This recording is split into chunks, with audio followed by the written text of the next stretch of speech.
Good evening, everyone, and welcome to the April 8th Township Committee meeting. Prior to this meeting, we met in executive session, so we're coming back into regular session.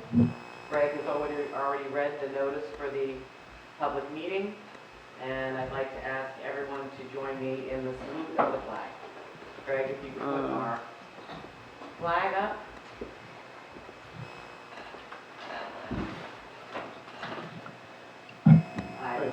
Pledge allegiance to the flag of the United States of America and to the republic for which it stands, one nation, under God, indivisible, with liberty and justice for all.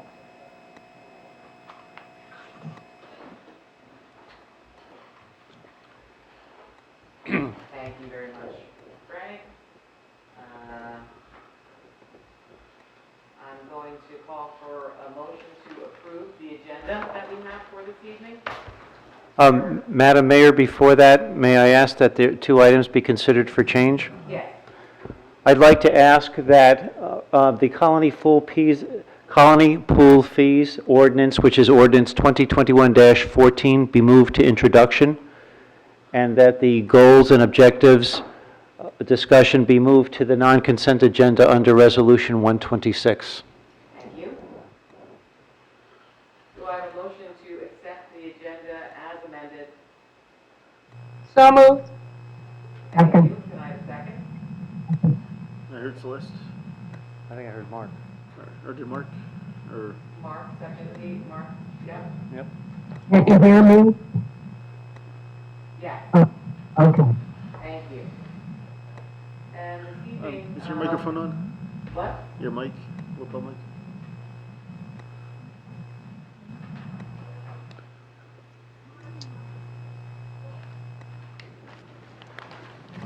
This evening, we're going to have a report from our Board of Health, and we're going to move that forward first before we get into our committee reports and our professionals' reports.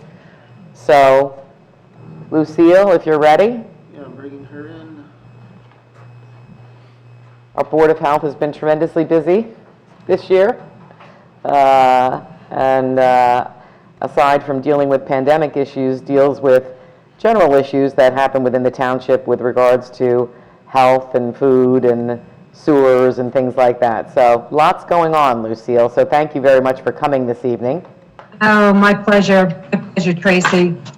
I will say we have been extremely busy, and they are a wonderful group of people, very dedicated. So I did send Greg some slides.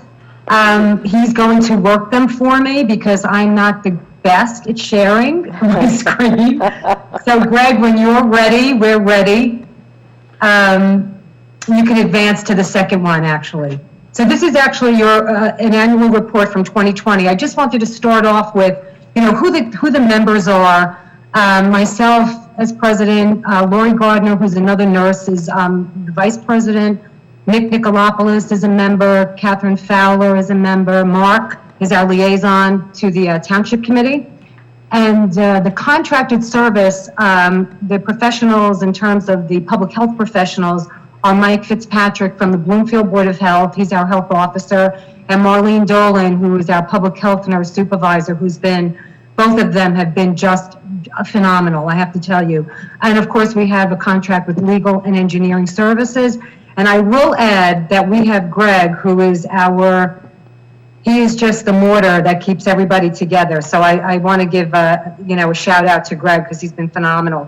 The board's functions as an autonomous board, and it provides activities that are required from the state of New Jersey, deems for local boards of health. So we're basically involved in activities for environmental health and personal health activities, but really on a community level. But of course, if there's individual cases, we look at that as well, but more on a community basis, if you want to say that. You can advance the slide, Greg. Greg? I'm trying. Okay, sorry. Okay, so the agenda for tonight, I just wanted to give you an overview what the discussion's going to be. It's going to be really what we focused on in 2020 was the pandemic. I have to tell you that. So I have some information from Mike, who was integral in, also giving information for tonight, and from Marlene, who amazed us all because in addition to working with all of the COVID activities, she continued with her staff to do the communicable disease reporting, school immunizations, vaccine programs, lead program. And then, of course, as you said, Tracy, we did the other functions, which are the environmental functions, which Mike was involved in, which involved, septic plan review, all of that. So we're going to move forward, and I will walk you through what 2020 looked like for us as a committee. Okay, Greg. Okay, so as you can see, March of 2020 is, and I want to take you from the lockdown, really, from when the state of New Jersey went into a lockdown state, because myself professionally as an infection preventionist, this is what I do for a living. So even in the month of February, in the acute care side, the ambulatory side, these freestanding facilities, we kind of saw this coming the end of February. But as far as being locked down to the state, it really took place in March, as we all know that. Okay, so that's when we couldn't have groups meeting, things were closed. I mean, we literally looked like the right side of the screen. It was really keeping everybody safe. It was protecting everyone, keeping everybody home. We didn't really even start mask wearing till later on, I would say even late March, early April, but the hand washing, the social distancing. So what did that look like for us as a committee? First of all, I will tell you that Mike and Marlene were the bridge, because they pretty much helped us communicate with the state and with all our other committees, including the Township Committee, the OEM Committee, various other groups in our community. So what were we involved in? Basically, it was the mitigation strategy. How are we going to prevent this from getting around our community? So some of the things, interventions that we had were, of course, analysis of cases, as things were happening early on, and testing. That was such a big part of what we did and what we looked at. Of course, a little later on was the coordination of reopening of the schools. Initially, it was the closing of the schools. So I will tell you that went on very collaboratively with Dr. LaSousa, with the OEM committee, also with Chatham Borough. We worked with them. I know Lisa DeRosa professionally. I also know her as a friend. But we were in constant communication on, what is going to be the messaging that we're going to give it as a town, basically. Again, collaboration with OEM, was in contact with Kevin Sullivan, with the mayor, with all the people at the township. Of course, one of the other big things that we were involved in were recommendations, again, not only for reopening, but how to move forward through the pandemic, and then, of course, reopening with the senior center, the libraries of the Chathams, and small businesses. We had people from small businesses calling us. Two of our members, one member in particular does have a small business. The other one is really more involved with primary care. So we did have that aspect. But a lot of people with small businesses were questioning how to evaluate their employees, what are the safety guidelines. So I will say, as a committee, working with Mike, working with Marlene, we really looked at the CDC guidelines and how to operationalize them, how to get them out there. And then, of course, recommendations for long-term care, which we have 2 long-term care facilities in our community. And again, in the beginning, we do know that the long-term care population was extremely vulnerable. We had very high numbers, and we did see some issues in our long-term care facilities. But working with OEM, making sure that their leadership was following state and CMS guidelines, having the PPE in the facility, educating their staff. And then, of course, when testing came on board, people getting tested, isolating residents properly, and then, of course, now the vaccine stage. So we've been moving along every phase of the pandemic. You can advance, Greg. So I just wanted to give you an idea because Mike, and I'm sure all of you have seen these numbers, but Mike has been giving everybody, and please, if you have questions, as we go along, has been sharing weekly numbers in the township, what they look like. And I just wanted to give you a month just to see that from March 5th through April 5th, and I know that number is even higher today, we went up by 83 cases, okay? So, and that's confirmed and probable cases. So again, what is this related to? What are we seeing? Well, we know that the commissioner just 2 days ago on Wednesday gave a nice summary that a lot of this is related to restrictions being lifted and also the variants that we're seeing in New Jersey. So actually in her message, she talked about that we're actually seeing the third wave. So what does that mean? Restrictions being lifted, variants, large groups coming together, holidays, activities, things of that nature.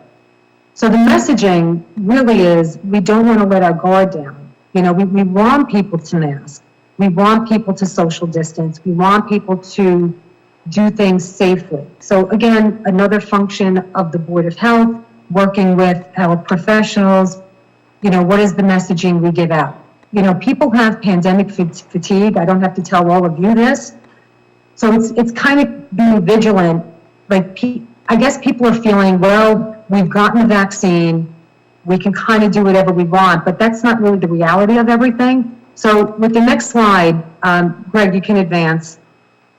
This actually, I really want to thank Eric Range over at Madison Health Department, because he's been also providing us with the statistics for Chatham Township. And I know, Stacy, when you were coming to the committee, you were asking about, the demographics of our group. What were we seeing in Chatham Township? So through Mike and through Marlene and Eric, because he's been working with us, and he's come to our Board of Health meetings, virtually, and shared some statistics. He put this together for us, showing by quarter, what does it look like, and what groups did we see, in the beginning. This is so reflective of what that was, that first quarter. It was our 80-plus population. That was our highest group. I mean, that just substantiates the long-term care, the vulnerable population, what we were seeing. And if you kind of move forward through the quarters and look at quarter 5, which is this last quarter, you'll see that the groups, the numbers are increasing in the 18 and younger group, and also the 19 to 29 group. So this is very reflective of what we're seeing in the state. It's the younger population who's not vaccinated, and I'm extremely hopeful because on April 19th, New Jersey is opening up vaccination to people 16 and older. So that's a, that's sort of a beaming light, so to speak, because again, what the state of New Jersey is also seeing, it is the younger population who's not vaccinated where we're seeing cases. Now, I won't say that across the board, but that's part of what we're seeing. So hopefully with people getting vaccinated now, that might be decreasing. Okay, Greg, you want to go to the next slide, please?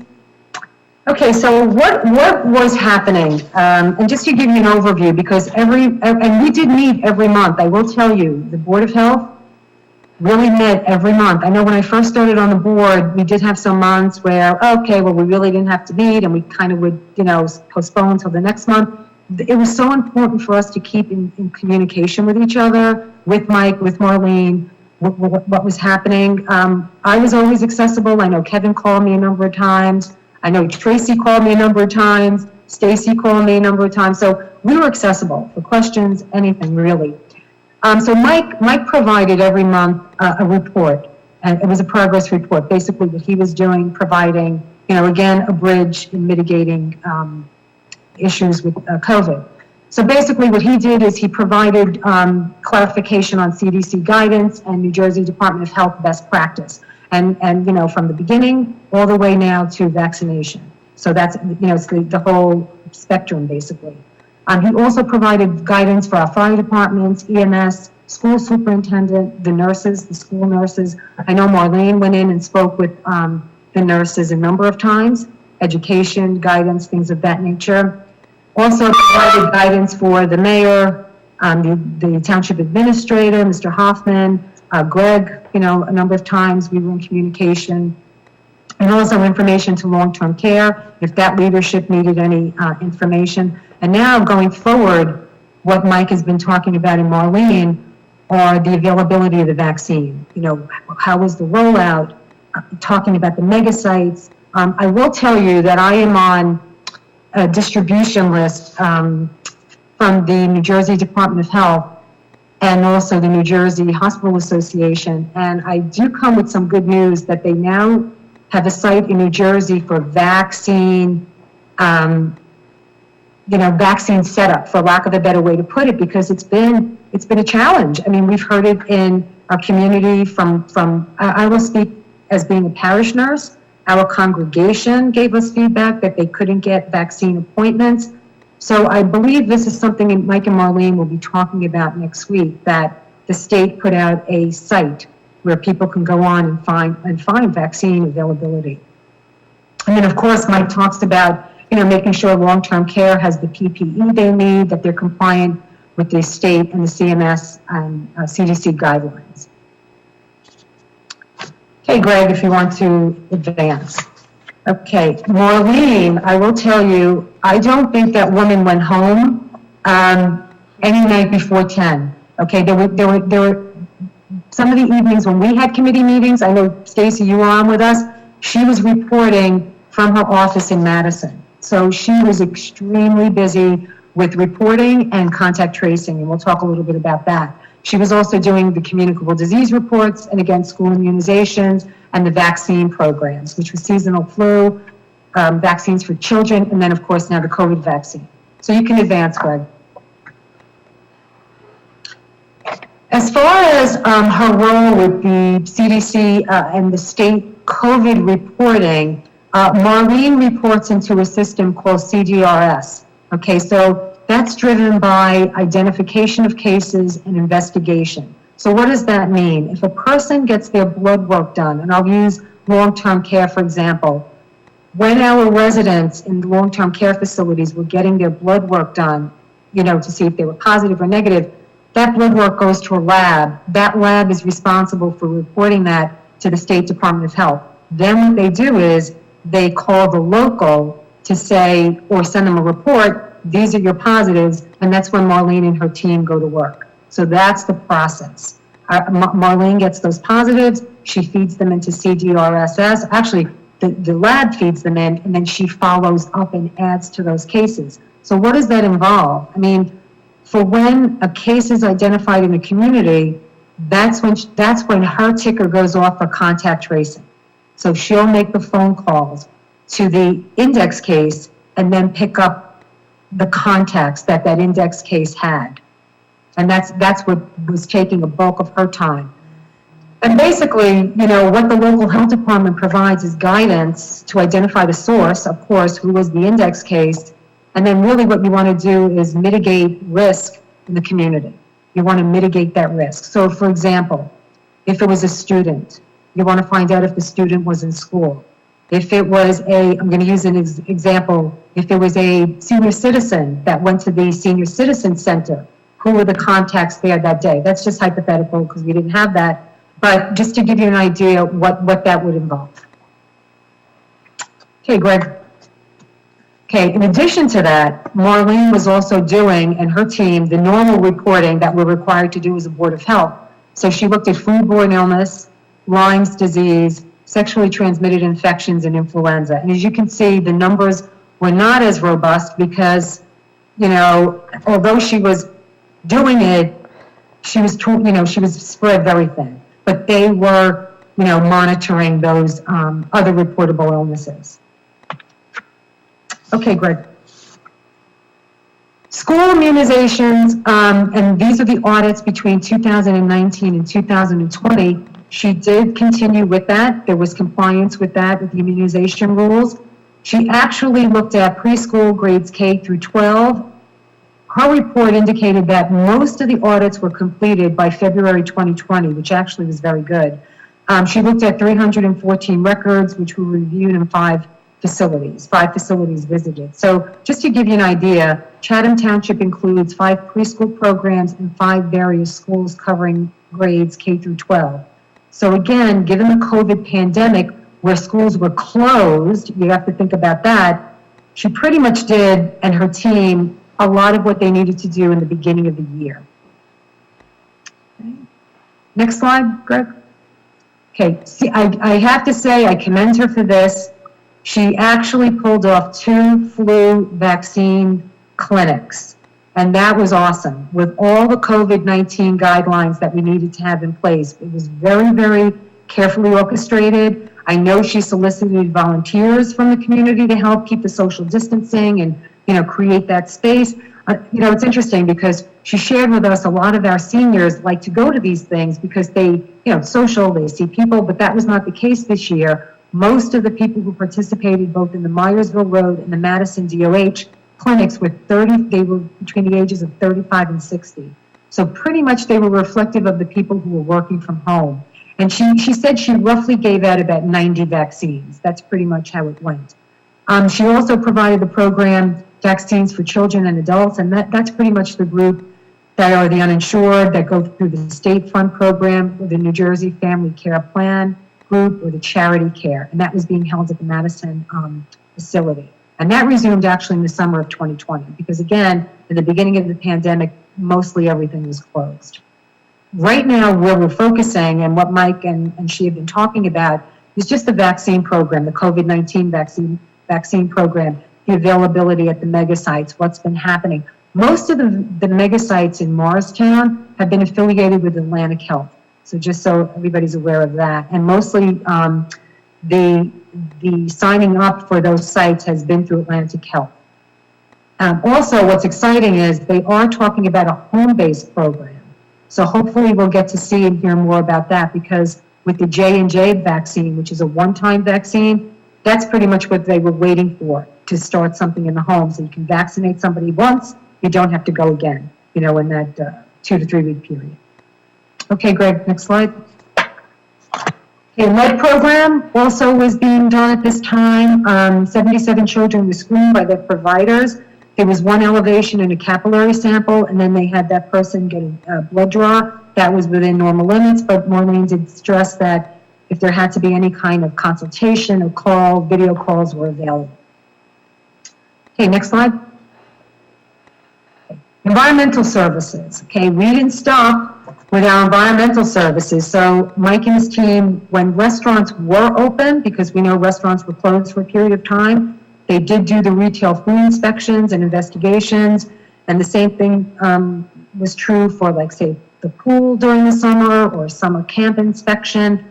We also did deal with public health nuisances. We did have we did have one particular identification from a resident, which was actually noise, was a noise issue. And I think with people working from home, more people were experiencing what it was like when landscapers came around. So there was an issue with the noise, happening. And we did have our legal consult look at that, the ordinance.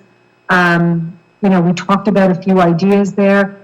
Mr. Hoffman was involved, and I know a communication went out related to that. It did go out, explaining to residents to discuss with their landscapers, times to come and, maybe using equipment that wasn't so loud. I will share with you, and I don't know if any of you are aware of this, but Summit is trialing a program. I don't know, Tracy, you're shaking your head, where they're not using gas leaf blowers between June, I think it's June 1st through August 31st. So I think that leaves them with the electric blowers, but I think they're trying to come up with alternatives, for the noise issue, the environmental issue. So I don't know, that might be something we may revisit. I'm not sure about that, but I just want to give you an idea of some of it. And we did have the public attend that meeting. This particular gentleman did come, talked, all of that. We also had review of animal bites. We had rabies clinic. I thank Greg for that. He's always great in coordinating that. We did do our sewage disposal system review. In 2000, just to give you an idea, barometer, 2019, we looked at 4 septic applications. In 2020, we looked at 2 applications and 1 well permit. We did that in conjunction with our contracted engineer and then the consult service that we use, and of course, Mike. And again, I did mention about the leaf blowers. We did communicate with the landscapers. We did actually have a landscaper on our call. I know Tracy was involved in that, just to get some input from our local landscapers. And, again, reviewing of ordinances is something that we do. If there has to be a change, that's discussed with legal. And of course, the letters were sent out to the residents. Okay, Greg, you can advance. Okay, so basically drilling down to some of the recommendations that our board had, because I did prepare them and say, look, I'm going to prepare an annual report. Is there anything, that you want to bring back to the Township Committee? Above all, they feel the board should be continuing to provide cost-effective public health services and environmental services to the community, which is required by the state. That we are seen as a resource to our community regarding public health issues, especially the COVID-19 pandemic and management. I will say, and I didn't mention or make a point of it, we do have a COVID-19 page on the website. So we were happy about that, and we do contribute resources to that, and Greg's great about putting them up. So, again, if the township sees that something's not there, please let us know, all of that. We want to continue to provide public health education and resources to the community as they need it. Again, Julie Wright does call me from the senior center, or I know Mike was involved with the library reopening, so we are a resource. And of course, we want to continue to work with all of you, the municipal committees, the township committee, the OEM, and share our expertise and services. We want us to be, we want all of you to see us as a resource. And that is it. So if you guys have any questions or comments or feedback. Well, I'd just like to say thank you very much to the entire staff. It was an unprecedented year. The information and the coordination that you all provided was invaluable. I will also add that a lot of advice was given to our Joint Rec Committee as well. So you can add that back into the slides, because that was a tremendous amount of guidance as we looked to what kids could do and couldn't do and how to keep them safe, with the ultimate goal of keeping schools open. So it was a very tough year that you guys provided a tremendous amount of guidance and service, and it was not an easy thing. So we owe you a huge debt of thanks. So it was wonderful to work with all of you. Well, thank you, and all of you. I mean, Stacy started with us, and now Mark, you're with us. So, we're going to keep going through the continuum. We'll see what this brings. Tracy, we'll see what the summer brings. People now traveling and all of this. We know. I mean, I don't want to get into it here, but Mike will bring it up when we meet next week. The quarantine has changed for people who are vaccinated. So it's making the community aware of those changes. There's changes now with travel. However, you don't want people to get a false sense of security. That's really the messaging. So, just keep it, so if we can hold the gains that we get, really. Yeah, thank you, Lucille, and thank you to the entire group. I mean, it was a pleasure to be a part of the committee last year. Everybody did such a great job. And, like you said, they were all very passionate about the subject matter and very participatory and knowledgeable, and it really was a great group. It was a horrible year, but it was a great group to have to weather the horrible year. We're very hopeful. That's all I can say. With the vaccination, we really are very hopeful. So things should really get better. So thank you for your time. Madam Mayor? Yes, Bob. If I might, I'd like to add that I'd like to compliment the Board of Health, particularly with the help that Mike and Marlene provided for the opening of Colony Pool last year. Oh, yes. I mean, that was one of the most difficult things we ever did. And Mike was there at least 3 times. Marlene was there working with Lauren and myself. The opening was basically, we had a 30-page guideline, and they were there helping us make sure we had the circles in the right spot, and just that everything was fine. And I wanted to do a dry run. They rolled their eyes, but they helped out, and things worked. And it would not have worked without their help and without just scratching our heads and saying, when in doubt, use common sense. But just please, I wanted to convey that. And also, they've also been very helpful when we've had questions about issues that have come up with testing among our staff and how to make sure that we stay safe. And we've all stayed safe this year, and that was in great part due to the help that we received. So thank you. Well, I will definitely bring that messaging back, Mr. Hoffman, to the committee on Tuesday when we meet, because I think they need to hear that.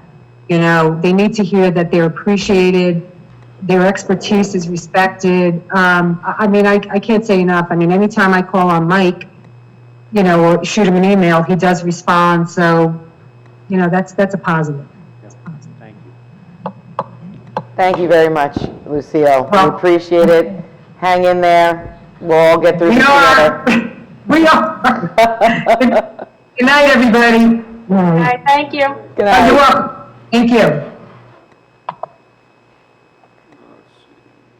Okay, well, thank you very much, as we said again, to our Board of Health and all of the team that serves. It's worth specifying that Mr. Rushke's office handles our septic reviews. And to Mr. Rushke, who is now a jack of all trades and handles our septic reviews as well. So this evening, I'm just going to change up the order of our reports this evening because I can't contain myself with some very good news that we would like to provide to the public.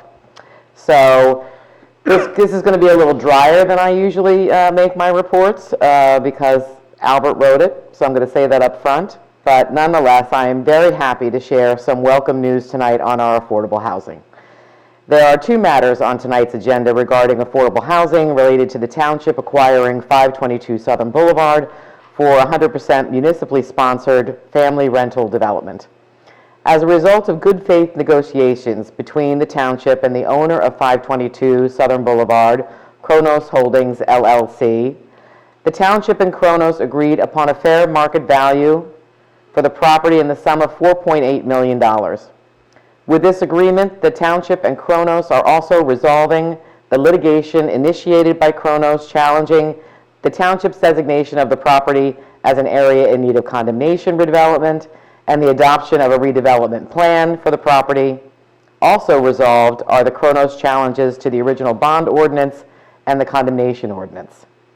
As a sign of further good faith, yesterday, Kronos dismissed its challenge without prejudice, and just this afternoon, the settlement agreement was signed in full.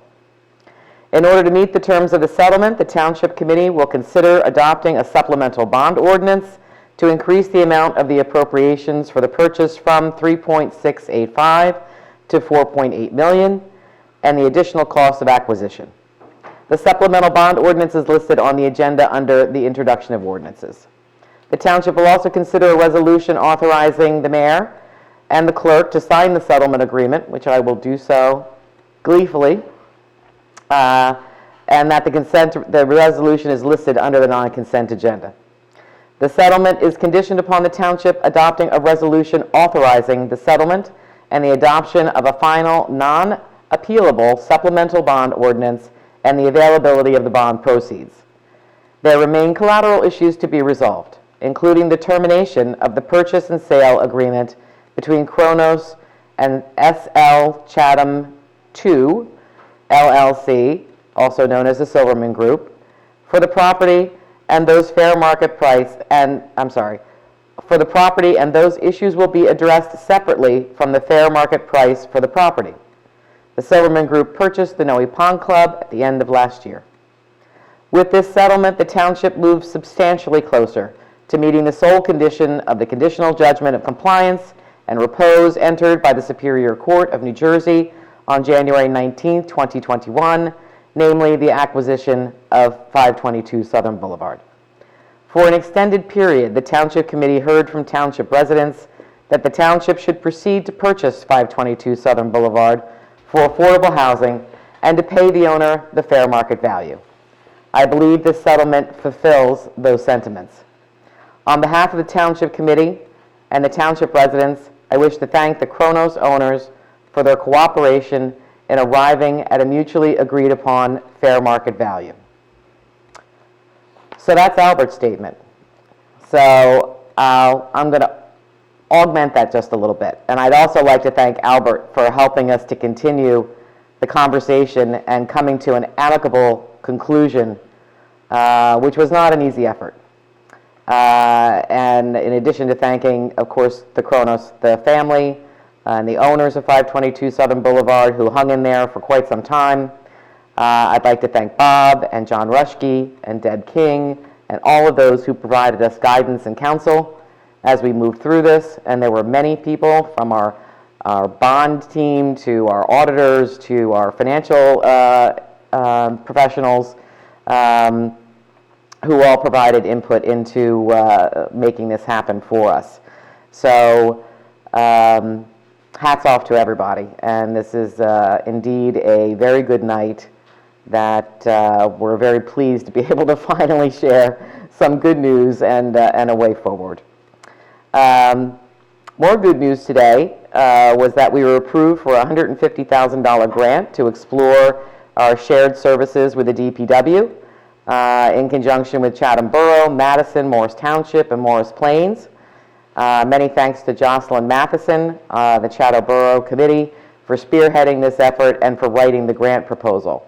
So that's good news that we'll be able to move forward with additional shared services.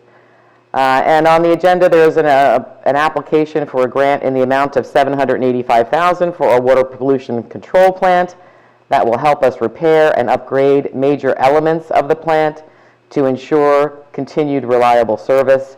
Thank you to Bob and to John Rushke, who in the midst of a holiday weekend had a short period of time as we're focusing on looking at grants and helping us to offset costs for things that we need to repair and upgrade.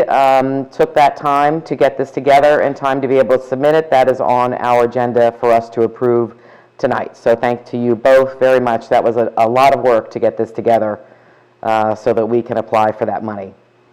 As Lucille pointed out, I would be remiss if I didn't mention what was going on with our COVID cases. It is concerning that we are now at 40 active cases for the second week in a row, which is a high point.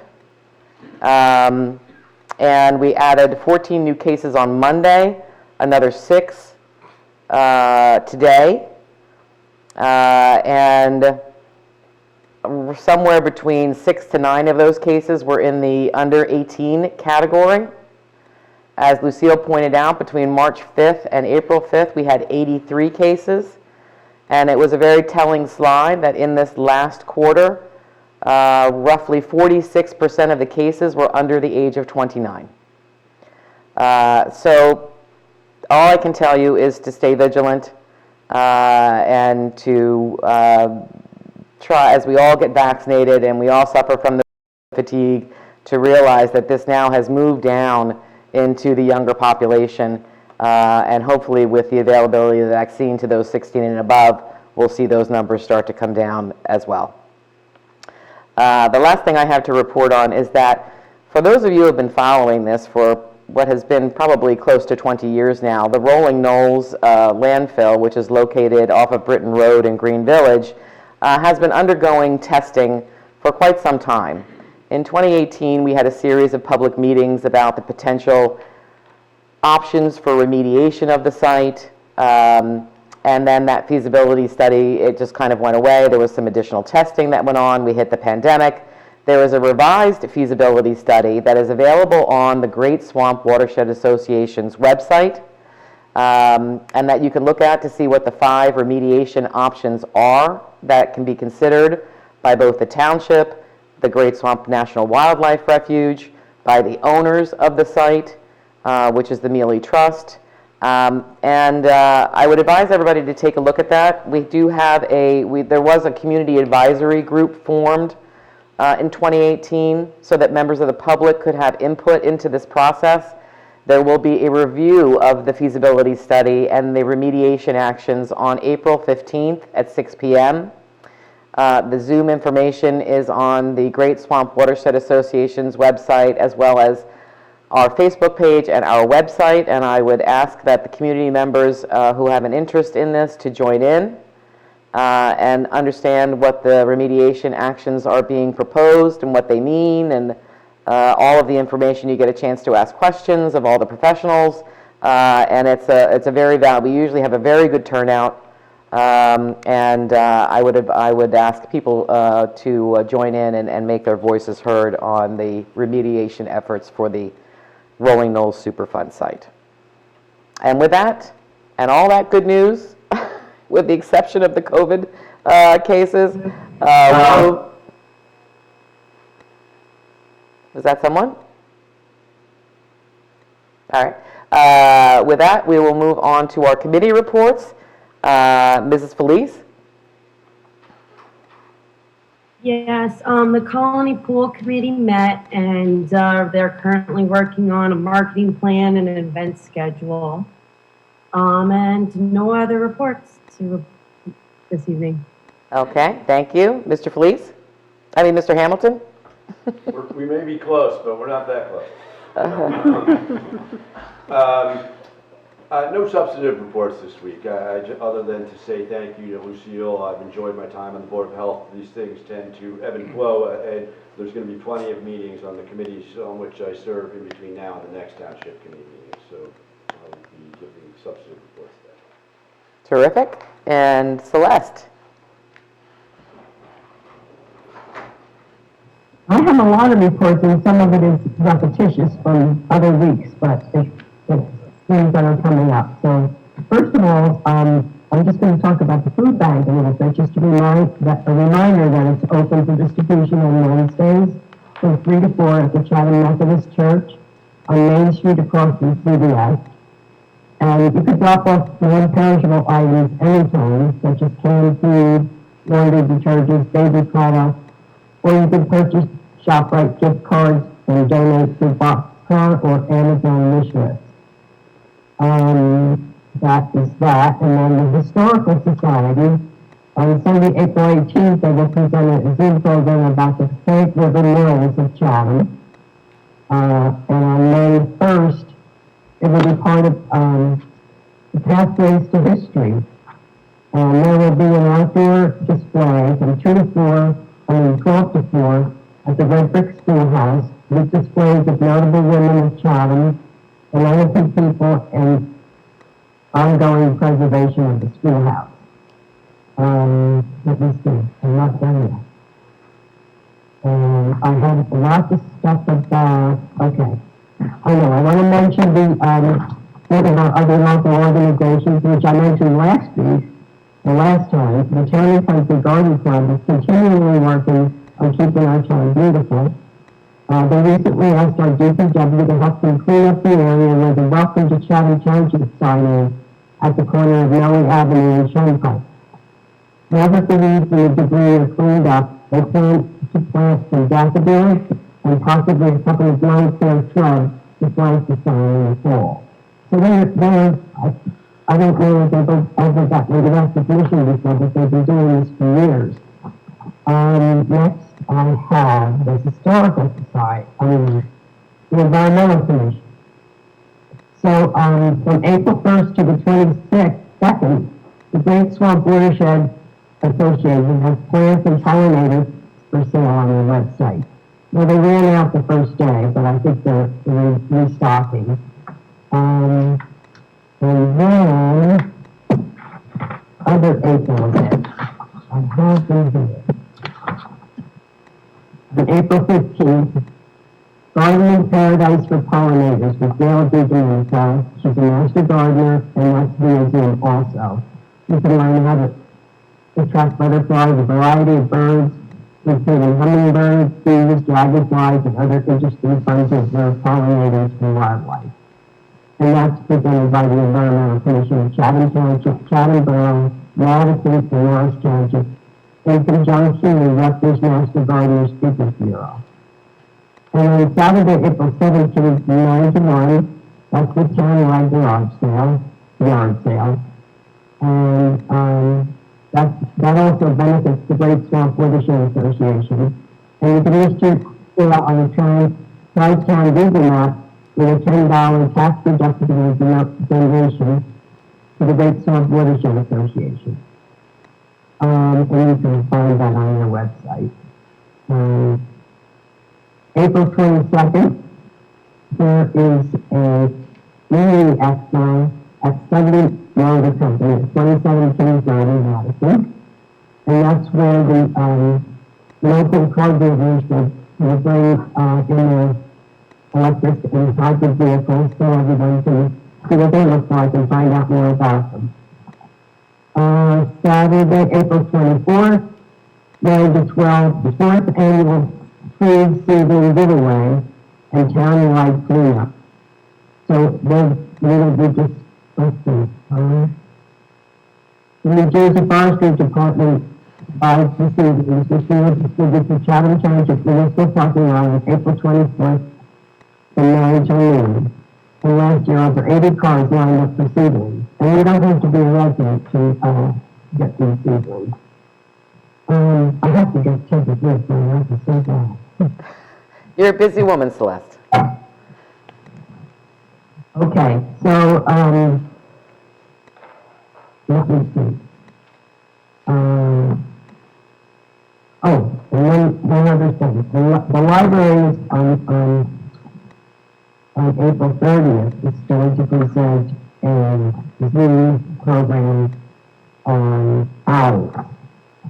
They did one on coyotes last week, I think it was. It was very interesting. Now, my final report is that I created a seminar with the Joint Insurance Fund. By doing so, I saved the township taxpayers $250 with a rebate to our insurance premium. Now, each committee person and our administrator have until May 1st to complete this seminar and receive the rebate. So hopefully we'll all get to do that. Okay, I'm done. Brava. Thank you very much, Celeste. Stacy? I'll keep mine brief. The planning board met on Monday.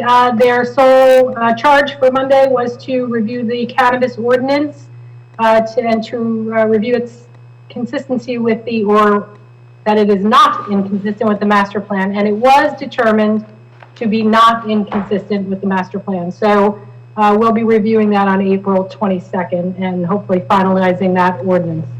The Affordable Housing Advisory Committee met yesterday. We're beginning to lay out our goals and objectives, and we're getting input from our township experts over the next couple of months. And then the last thing I have, I wanted to thank, the changes that are going on at Dixie-Dale have been very, very upsetting to residents, especially those who were unaware of the plans from a couple of years back. So we had a small success. A resident had reached out, Arlene Driscoll, asking, is there any way to save the corn crib that was on the property? Celeste and I started making calls, sending out emails. She reached out to the Historic Society. We contacted our administrator. We contacted our township engineer. They looked to move it last year, and it was deemed to be too fragile.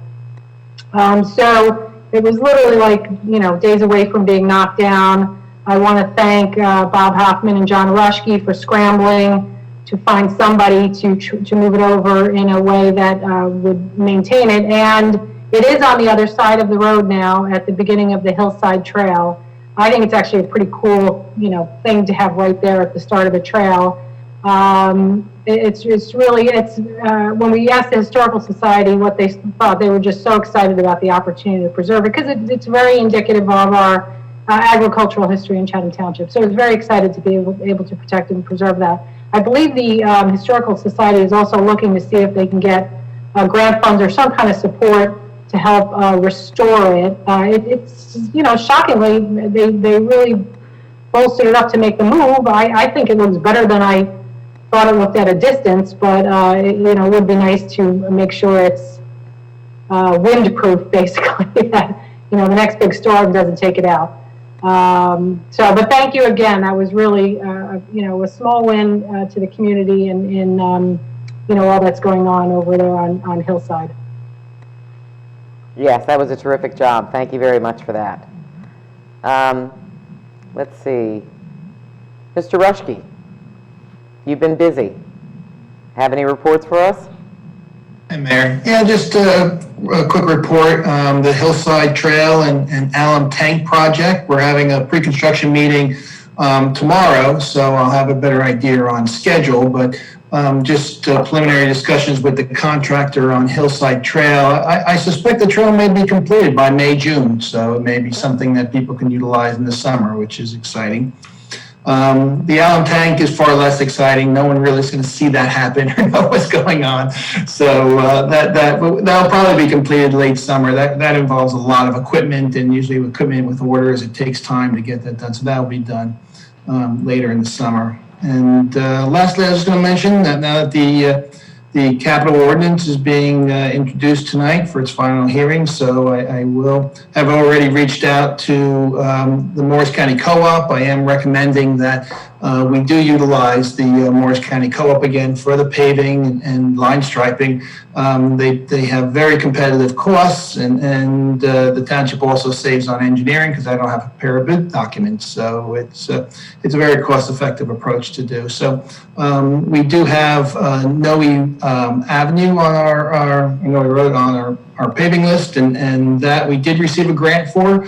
I do have some paperwork I have to follow up with the NJDOT in order to schedule that and get that. So I'm hoping that all the stars align and we can do all the paving at once, but we'll see how it goes. Not in September.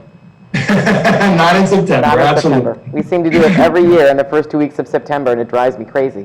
Yeah, no, we did notify the contractor. There's usually a high demand for the Morris County Co-op to do paving, usually in July and August, because that's when school's out. This is different circumstances with COVID for sure, but that's usually the norm in past years, is that they're very high demand. So if you don't get your request in immediately, you get pushed off. So hopefully we get an early start, which like we did last year. Could you speak to it all, John? And I know that people have seen this around the town, and we have publicized it about the monopole replacement project that's going on. They're doing the, were you going to speak about this, Bob? John can speak about it. We'll double team. Okay, because a lot of the substructure, the boards are going down for them to be able to access those sites, and I called Bob in a panic on, Yesterday. Yesterday? Was it yesterday morning? Yeah. Yesterday morning, I'm sure he probably then called you, John, in a panic. Oh, yes, absolutely. Yes, I was in a complete panic as I drove by Southern Boulevard at 8:30 in the morning and saw just burlap and wood and... No, you were at 8 o'clock because I was at 8:30. Oh, I was there. I was there at 8 o'clock. Yeah. That was the panicked call. So can you just advise residents as to what we're doing and we're involved in this process? And Yeah, there's a lot of the work is being done off the roadways in their easement adjacent to the swamp. So, that's when they're coming in with all those boards and mats because it's such a difficult area to access. So there's a lot of activity to try and, stabilize the area so they can actually install the poles and move equipment and what have you in that area. So, other than the annoyance of noise and seeing that activity, there really isn't an impact on the residents and on the substantial portion of the project. The most significant impact that we will have is at Colony Pool in that area there, just off of between the tennis courts and Colony Pool. That pole is being replaced. It's in very close to the existing lattice tower that's there. It's not being shifted too significantly off of the existing one. So it's really not going to impact when the final construction, the pole is installed. It's not going to impact access into the parking lot for the tennis courts.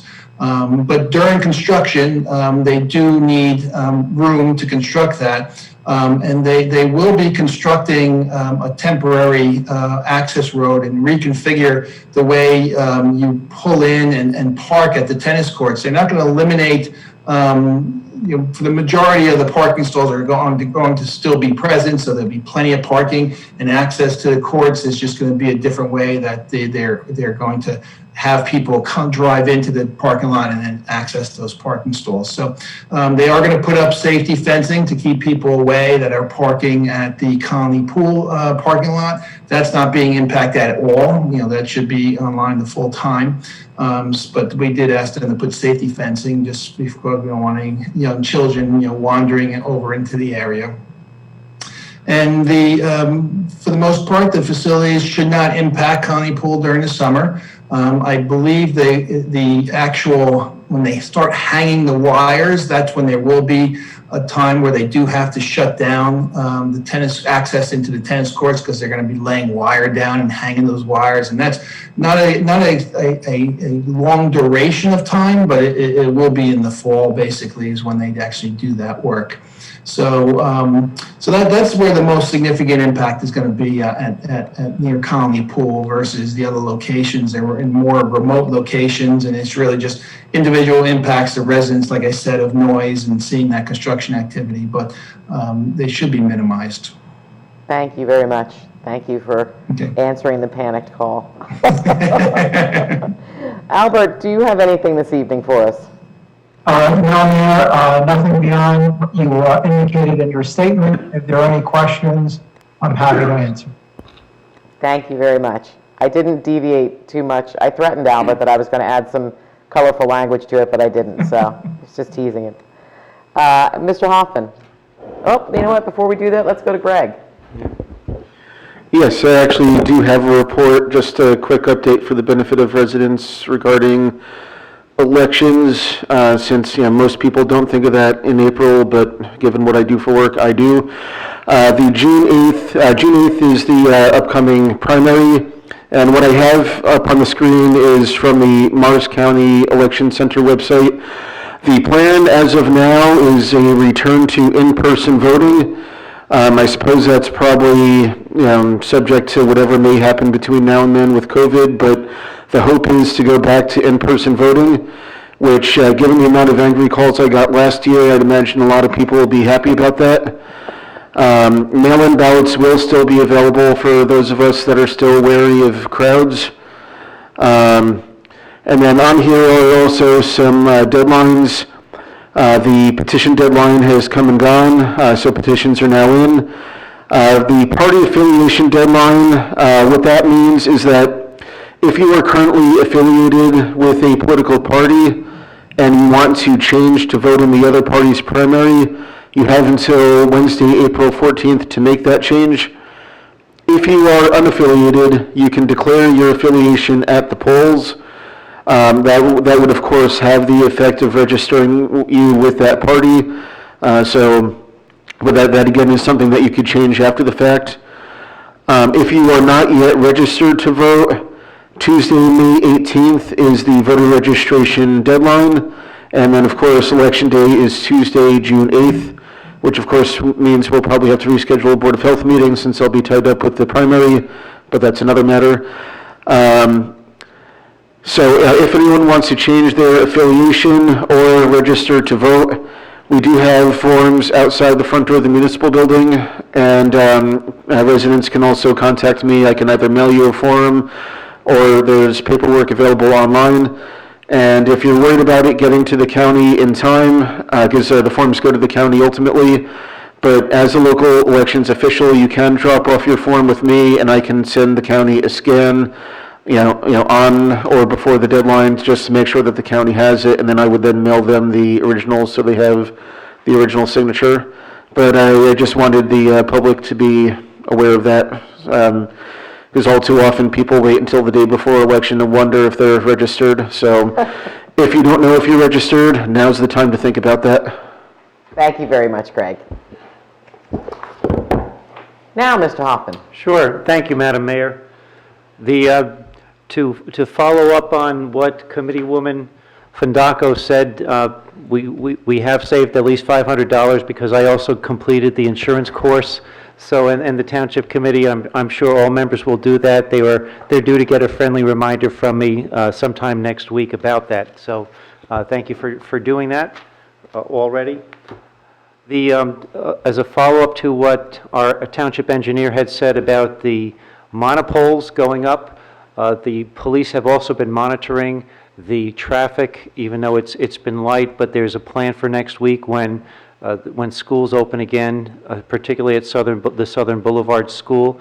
So the police and PSE&G have been talking about an access plan and parking for parents that walk their students down to the school. So there's going to be a path that will be available for parents who park at Colony Pool and walk their children to school.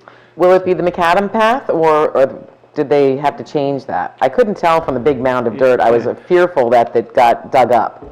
No, I'm going to be checking on that tomorrow because I'm over at the ambulance corps building. But there is a path that will be available, and both the police and PSE&G representatives will be out there making sure that it's safe starting on Monday. Thank you. So we'll let you know. So thank you. And there is a resolution on the agenda to ratify the grant application that you had mentioned. I did want to mention that the township became aware of this exactly 2 weeks ago. So I want to thank you and our engineer, Madam Mayor, because you both received the email about it. So we had less than 2 weeks to figure this out, put it together, evaluate it, and we were successful in doing that. Our Superintendent of Public Works, Rich Young, also deserves some praise because both he and John had to put up with my list of 10 potential projects, and we whittled it down based on the criteria that we knew to see what was the best potential value for the township. So it truly was a team effort, but we wouldn't have known about it unless you had passed along the emails. So I'm all about those grants.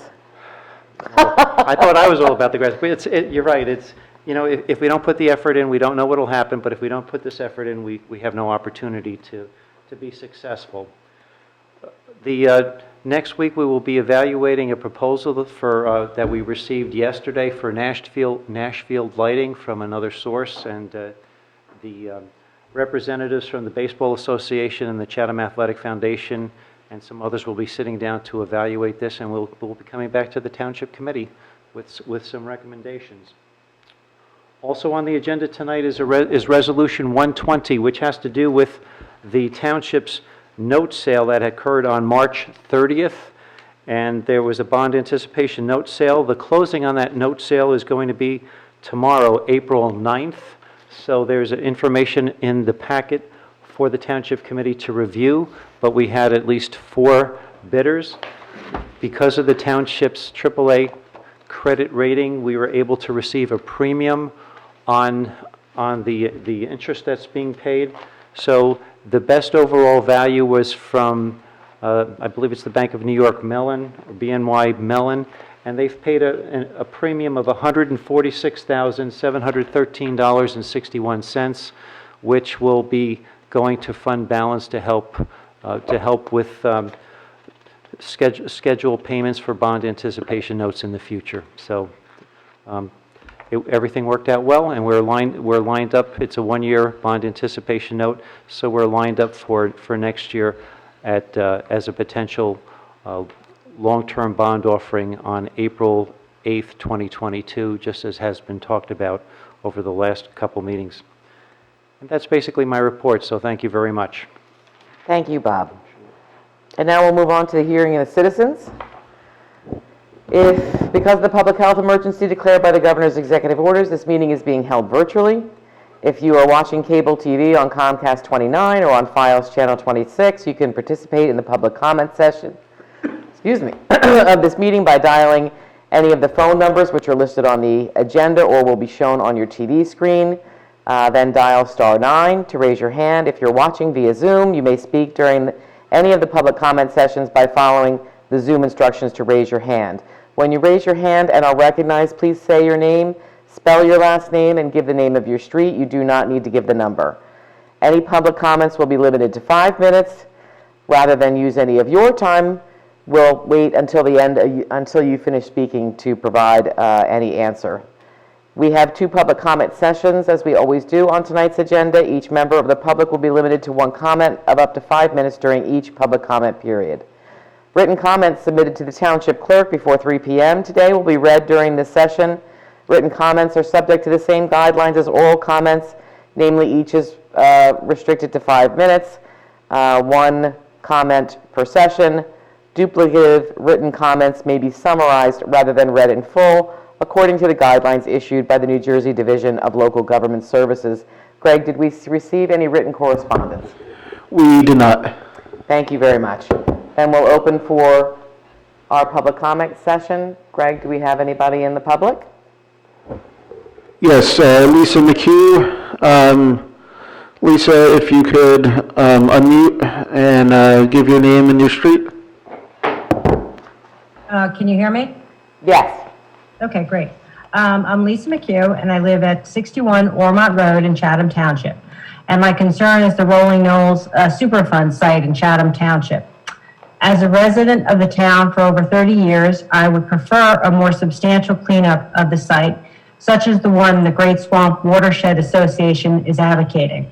This option would allow for passive recreational use in the area, whereas the lesser cleanup options being recommended by the EPA and the possible responsible parties would not allow for meaningful use of the area.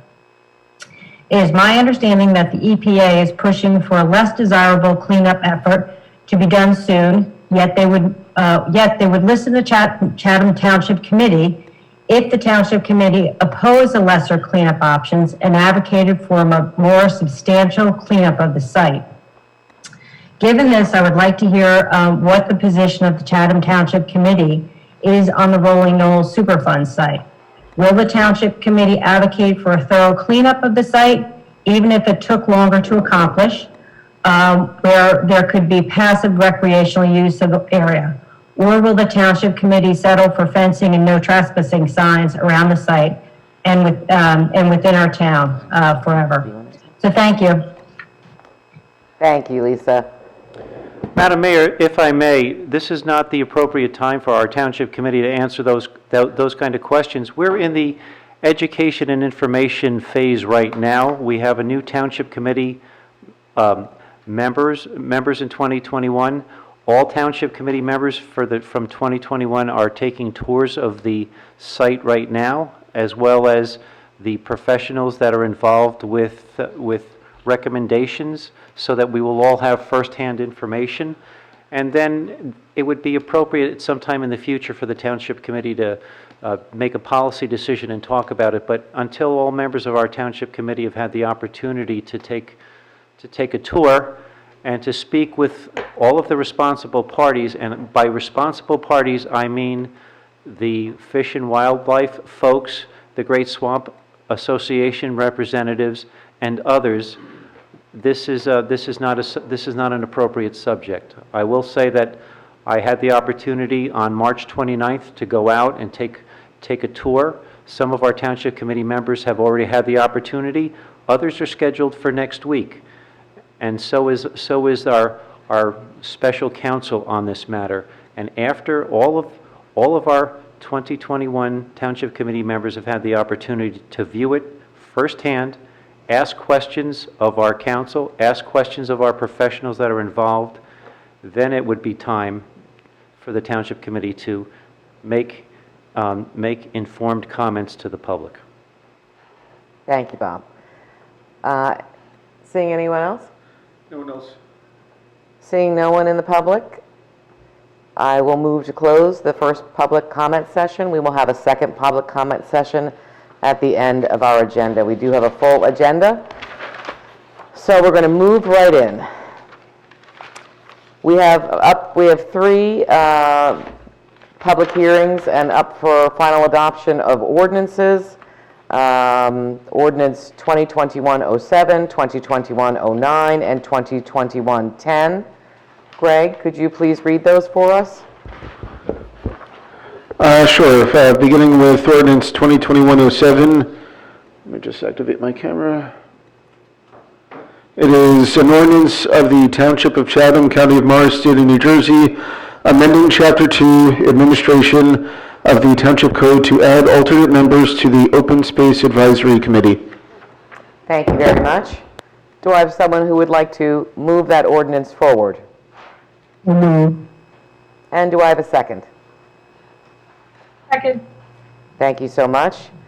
We'll then have the public hearing on the ordinance. If there's any member of the public that would like to speak about the addition of alternate members to the Open Space Committee.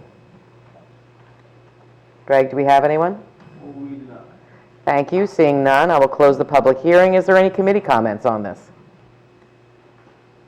Seeing none, Greg, could we have a roll call vote? Yes. Mrs. Felice? Yes. Mr. Hamilton? Yes. Mrs. Fondaco? Yes. Deputy Mayor Ewald? Yes. And Mayor Ness? Yes. Motion passes. Thank you very much. We'll move on to 2021-09. Greg, if you could read that.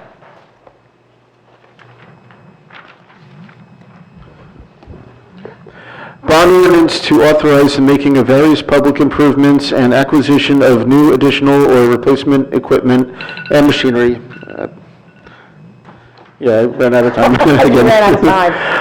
New information technology equipment and new automotive vehicles, including original apparatus and equipment in, by, and for the Township of Chatham in the County of Marston in New Jersey, to appropriate the sum of $1,049,000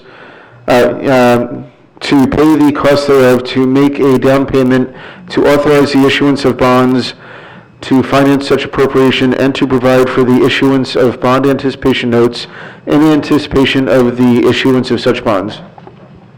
There's a lot of anticipating going on there. Do I have someone who'd like to move this ordinance, please? So moved. I'm sorry, I didn't hear that. So, I think it was Celeste, and do I have a second? I'm second. And we should have the public hearing on that. Thank you. And we'll move to the public hearing. Do I have anyone in the public who would like to comment on the schedule of improvements under our multi-purpose bond ordinance? Do you have any? We do not. Thank you. Seeing none, we'll close the public hearing on this. Are there any committee comments? Okay, seeing none. Greg, could I have a roll call vote? Mrs. Felice? Yes. Mr. Hamilton? Yes. Mrs. Fondaco? Yes. Deputy Mayor Ewald? Yes. And Mayor Ness? Yes. Motion passes. Thank you. And then next up, we have ordinance 2021-10 for our water pollution control bond ordinance. Greg, could you go ahead and read that? Capital ordinance of the Township of Chatham and the County of Morris, New Jersey, authorizing the undertaking of various improvements in, by, and for the sewer utility of the township, appropriating therefore the sum of $200,000 and providing that such sum so appropriated shall be raised from the sewer utility capital improvement fund of the township. Thank you very much. I'll open up the public comment related to the water pollution control, or WPC, bond ordinance. Is there any member of the public that would like to comment? Nobody? Seeing no one, we'll close the public hearing. Are there any questions from the committee? Seeing none, Greg, could I have a roll call vote? We just need the motion in a second. Didn't I have a motion? Oh, sorry about that. Could I have a motion for the WPC bond ordinance? Thank you, Mark. And a second? Second. Thank you, Stacy. I'm going to roll call vote, Greg. Mrs. Felice? Yes. Mr. Hamilton? Yes. Mrs. Fondaco? Yes. Deputy Mayor Ewald? Yes. Mayor Ness? Yes. Motion passes. Thank you very much. We'll move on to our introduction of ordinances. We have three this evening: 2021-11, 2021-12, 4, I apologize, 2021-13, and 2021-14. Prior to, though, moving these ordinances, we do have a resolution that we do need to move forward that pertains to the supplemental bond ordinance. We'll do that when we get to that ordinance. I will do that when I get to that bond ordinance. Ordinance 2021-11, entitled Small Cell Sites. This is 2021-11, an ordinance of the Township of Chatham, County of Morris, State of New Jersey, amending and supplementing the revised general ordinances of the township by adding a new section 19-3 titled Siting of Poles, Cabinets, and Antennas in Chapter 19 titled Streets and Sidewalks. And just by way of some background on this, I participate in several kind of multi-town groups where we discuss some of the issues that come before municipalities. And as part of this discussion, this movement towards putting up 5G cell phone towers as separate poles and not co-located on existing poles started to crop up. Some of the municipalities began to get these applications, and actually one municipality had a pole go up, which was not approved. They eventually had to have it, they had it taken down. So in order to be proactive in managing this, this is how this came up. So is there any discussion? No. Mayor, if I may Someone make to one- move the, what? If I may make one additional comment, and that is, I took the liberty of forwarding this ordinance to the planning board attorney. Although this ordinance is in chapter 19 that deals with streets and roads, because it has certain appearances of regulating land use, although it's municipal right-of-way, not the typical land that you would think as being regulated by a land use ordinance.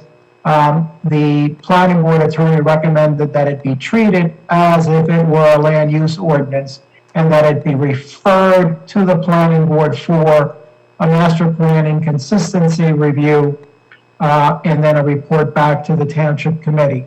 So that is a little bit differently than the ordinance I originally sent out.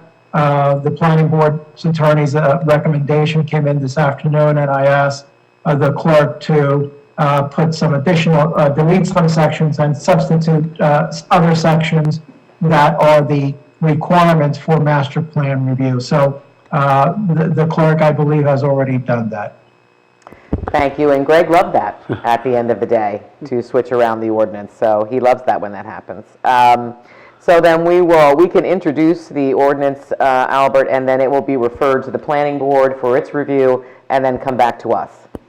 Yes. Thank you. And the same thing is true with the next ordinance, although that is a very minor change to the checklist, reducing the number of paper copies of both plans and applications, because that ordinance is in chapter 30, which is your land use ordinance. Again, the planning board attorney recommended out of an abundance of caution to have it referred to the planning board and then refer a planning board determination on inconsistency. Terrific. And I'd like to thank Mr. Cruz for explaining in a much more legal way what I was going to say. Terrific. Do I have someone who would like to move ordinance 2021-11? So moved. Thank you, Celeste, and a second. Second. Thank you, Stacy. Are there any questions regarding the ordinance? I think it's very important for us to be proactive, and this accomplishes that. So it's good to stay on top of the game. May I have a roll call vote, please? Mrs. Fleece? Yes. Mr. Hamilton? Yes. Mrs. Fondaco? Yes. Deputy Mayor Ewald? Yes. Mayor Ness? Yes. Motion passes, and the public hearing will be scheduled for May 13th. Thank you very much. Ordinance 2021-12. This is an easy one, so go for it. An ordinance of the Township of Chatham, County of Morris, New Jersey, amending the Land Development Ordinance, Section 30-60.5, titled Application Content, to reduce the number of paper copies of applications and plans to be submitted. Thank you. I think this will be a great relief to all involved, that you don't have to make so many copies of applications. It will save paper and aggravation. So, And money for our residents. and yes. money, right, exactly. It will save money for our residents. Yeah, you don't have to make that many copies. May I have someone introduce ordinance 2021-12? Mark, thank you. And a second? Second. Thank you, Stacy. Are there any questions or comments regarding this? Seeing none, could I have a roll call vote, please, Craig? Mrs. Felice? Yes. Mr. Hamilton? Mrs. Fondaco? Yes. Deputy Mayor Ewald? Yes. And Mayor Ness. Yes. Motion passes, and just as with the other one, as Albert explained, the public hearing will be on May 13th. Thank you.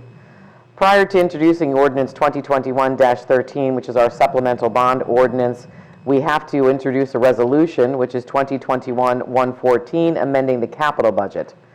I'd like to have someone, Greg, could you read that resolution for us? Resolution of the Township Committee of the Township of Chatham, County of Morris, State of New Jersey, amending capital budget. That was easy. Do I have any questions about, or let's move it forward. So do I have someone who will move forward 2021-114? So moved. Thank you. Second. Thank you. Are there any questions regarding the amendment to the capital budget to allow for the bond ordinance for our affordable housing? Madam Mayor, if you want, I can just let the Township Committee know that this would just amend sheets 40B and 40D on our capital budget, which is a requirement for the state if we do amend, so that we can keep our budget in balance. So that's what it will do. It will show this particular supplemental ordinance, the numbers from it on those two sheets. Thank you very much, Bob. Can I have a, wait. We have the motion. Well, did I move? I thought I moved it. Yeah, we do have the motion, so we can do a vote at your leisure. Yes, so can I move to a roll call vote, please? Mrs. Felice? Yes. Mr. Hamilton? Yes. Mrs. Fondaco? Yes. Deputy Mayor Ewald? Yes. And Mayor Ness. Yes. Motion passes. Thank you very much. We're coming up to our consent agenda. These are routine items that can... We still have the actual... Oh, I apologize. We have 2021-13, 13. which is the supplemental bond ordinance itself, which is the introduction of that ordinance. Greg, could you read the ordinance? Yes, this is bond ordinance to appropriate an additional sum of $1,115,000 for the acquisition of real property by purchase or eminent domain for affordable housing purposes in, by, and for the Township of Chatham in the County of Morris, New Jersey, to make a down payment to authorize the issuance of bonds to finance such additional appropriation and to provide for the issuance of bond anticipation notes in anticipation of the issuance of such bonds. Thank you, Greg. Could I have someone move forward 2021-13 supplemental bond ordinance? So moved. Thank you, Stacy. And a second. Second. Thank you, Celeste. Are there any questions or comments regarding the supplemental bond ordinance? Seeing none, could I have a roll call vote? Mrs. Felice? Yes. Mr. Hamilton? Yes. Mrs. Fondaco? Yes. Deputy Mayor Ewald? Yes. And Mayor Ness. Yes. And the public hearing on this one will be April the 22nd. Thank you very much. And Now, then, do you want the colony pool ordinance? We moved that up? oh my goodness. Yes, so we have an ordinance with regards to Colony Pool and the fees associated for membership, the dues associated with membership. What number is that, Greg? It's going to be 2021-14, and the title is An Ordinance of the Township of Chatham, County of Morris, State of New Jersey, establishing pool membership fees for Colony Recreation Center commencing 2021. Thank you very much. Bob, as you put together, what we asked to do after the last meeting was to have Bob put together a spreadsheet looking at the current budget and reflecting the comments that we had over the past two meetings with regards to Colony Pool. And Bob sent this out to the committee, his analysis to the committee, and that's what's contained in the ordinance this evening. Bob, would you like to explain? Sure. Thank you, Madam Mayor. Before I start the explanation, I'd just like to report to the Township Committee that as of 7 o'clock this morning, we have received $54,995 in 2021 fees for the Colony Pool based on our early bird special. So that is 48.2% of the 2020 revenue that we took in, and that is right now 39.2% of what we anticipate in 2021. Terrific. So we are making progress. This ordinance is for the Colony Pool fees is based on an analysis that had been started by the Colony Pool Committee, and then it's based on a review. It's the consensus of the Township Committee. All members of the Township Committee have participated in the review, and there's the understanding that the rates do need to increase in 2021. This is part of our strategic plan to make sure that we are on a path to have the Colony Pool become revenue neutral within 5 or 6 years. And this is one more step on the path, and it's been a collaborative effort. And I just took the information from the Colony Pool Committee as well as the Township Committee members, and we have put it into an ordinance, and it's here for introduction tonight. So thank you. Thank you for the explanation, Bob, and thank you for undertaking that effort. I think it's a better way of doing things. It is, well, thank you, Madam Mayor. And this also based on our review, this will provide fees that will meet our revenue goals for 2021 as well. Thank you. So that's a key. May I have someone move 2021-14? So moved. Second. And Celeste is the second. Thank you very much. Is there any committee discussion on the ordinance that's being put forth, or the spreadsheet that Bob has put together for the budget? Yeah, if I could, Madam Mayor. Just wanted to maybe clarify one thing, just from my personal perspective, and I can't speak for anybody else, but to the extent Mr. Hoffman, said that this represents a consensus of the committee about what was appropriate for the fees. I think that maybe not to correct Bob, but more accurately would be portrayed as a fee schedule on which a sufficient consensus could be reached amongst the members of the committee, so as to have the possibility of passage. But there was at our last meeting an alternative proposal. What's that?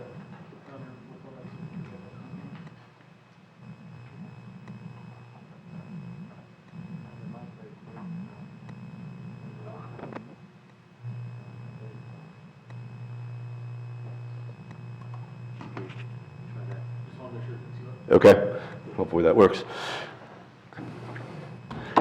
I would just say that while I think that the majority are probably at this point the unanimity of the members of the committee can and will support this because we need to reach a landing on the fees for the pool and get it scheduled and get it out there.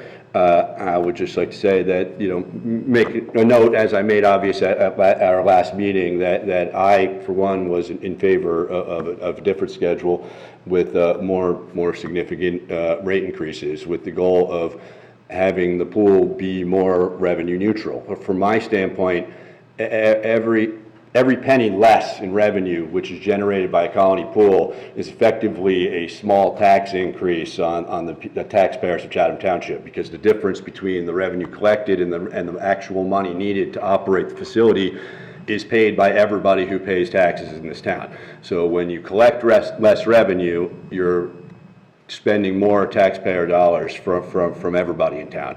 And I was disappointed that while there was a readiness to double the open space tax across the board for every single resident of Chatham Township, there was such resistance to what I viewed as reasonable increases to the Colony Pool fees, including for non-residents of Chatham Township. And I just wanted to basically make that comment. Thank you, Mark. Are there any other comments? I just wanted a couple of things clarified. Bob, I had sent you an email, but we hadn't had a chance to talk about it. The daily guest fee, would there be a limit to how many times a guest can come in on the daily guest fee? Not that I know of. So, I think it would be a good idea to... Has there been a limit in the past? I don't think that we could find one in the bylaws. There definitely was one in the past. I don't know how long ago it was. I heard from prior Colony Pool Committee members, but I also remember they used to have a sign that there was a limit. Can't remember if it was 3 or 5 visits, but you see other pools will, tend to have that. Yeah, I can check the prior ordinances at some point to see if there was anything spelled out in the code. Thank you. All right, but that would be, that would be a substantial change if we had to make a change on that, I believe. I think it's just a change to the bylaws, because Okay. we're not suggesting a change in the price.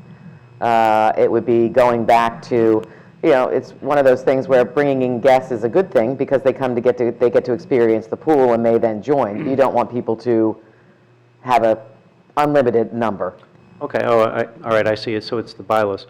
Yeah, and I agree that that's a policy question for how the pool is operated day to day. Yeah, doesn't... Then we will take up our township clerk's offer, he can look at it, and then the township committee can set the policy. Thank you. And my second question, it's my understanding, but I don't see it in here, that Chatham Borough and Chatham Township would be at the same rates. The Chatham Borough would not be at the non-resident rate. It would be at the resident rate. Is that assumed in your analysis? I didn't make an assumption for that. I just said the assumption was that we had non-residents that would be coming in. I guess this would be a policy decision of the township committee, because we have of whether of what a non-resident would be. What's the definition for a non-resident? So I did not make that distinction. So then what is the budget? Is it based on 2019? Yes, that was the baseline for the analysis. Because I asked that question too, Stacy, a couple days ago. I assumed it was built into the analysis. We can, what we can do for this is we can, if that's the pleasure of the township committee, we can say that they would be part of the residential, they would receive the residential rate, and then others outside of. But they wouldn't be residents, so I don't think we should be deeming residents of other towns residents of our towns. Are they included, the early bird, as residents? Yes.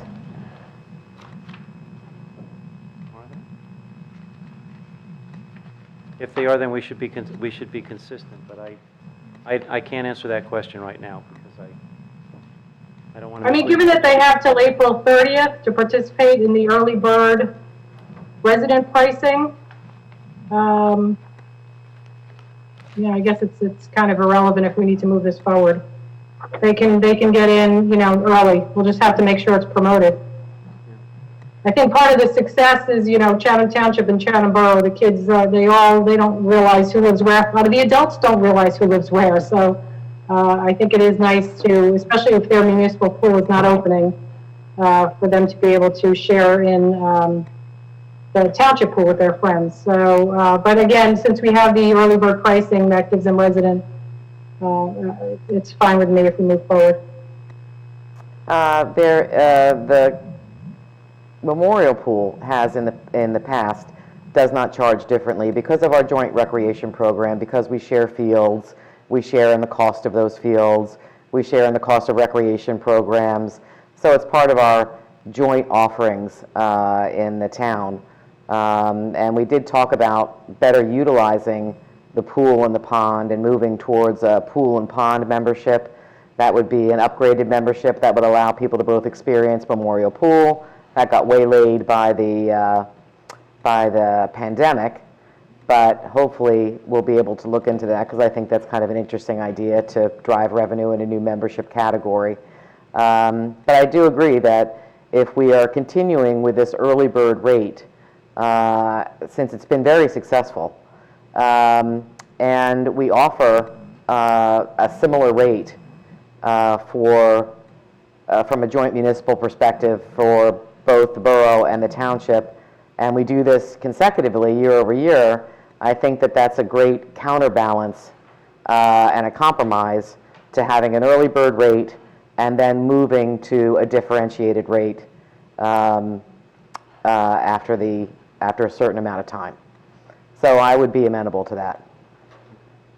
But you are still ignoring that the pool is being subsidized by the Chatham Township taxpayers.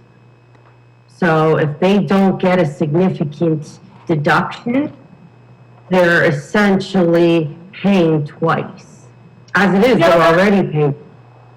Yeah, the concept of subsidy depends on how many people are registered. It depends on the count. And the reality is back in 2013, it was twice the membership that it was 2015. And unfortunately, the pool was gradually defunded and they didn't replace some of the activities that were in place at that time. So, if we can get the membership back up, then the town is not funding, those outside memberships. That was 8 years ago. So I'm just looking at what we have the past few years, and it's still being subsidized. Yeah, but in other words, it's a moving target depending on what the membership is. So I think the goal is to get the membership up. Is there any more It's a done comments? deal. We already have the early birds, but it's already done, so. Is it true right now that it's already 100% of the same membership rate of Chatham Borough and Chatham Township? For the early bird, yes, we continued the 2020 pricing. The 2020 pricing that was not approved in a resolution, or the 2019 pricing that was approved in a resolution? The 2020 pricing. Okay, that was not approved. Those prices were never approved in a formal ordinance. The early bird pricing is based on the 2019 ordinance. Right, that's what I thought. So So they're not the same price. They are on the website. They are on the Colony Pool site. Okay, then it's not consistent with the ordinance. I will have to check and get back to the township committee tomorrow. I was under the impression that it was the 2019 pricing because that's what was approved for Yeah, the last that's- pricing ordinance. The 2020 prices were never approved by an ordinance. That's the 2019 prices, I believe. So can somebody just pull it up and satisfy, because we had this discussion about a month ago when these rates went up, that they were $500. It wasn't so to be correct, we kept the 2019 pricing. We moved we prorated it based on the start time. Yeah, the shortened season. The shortened season. So there was an agreement to prorate the fee based on, and we're not doing that this year. Right, and So it is the 2019 rate. So I'm not talking about the 2020 prorated rates based on the late opening of the pool. So my correction.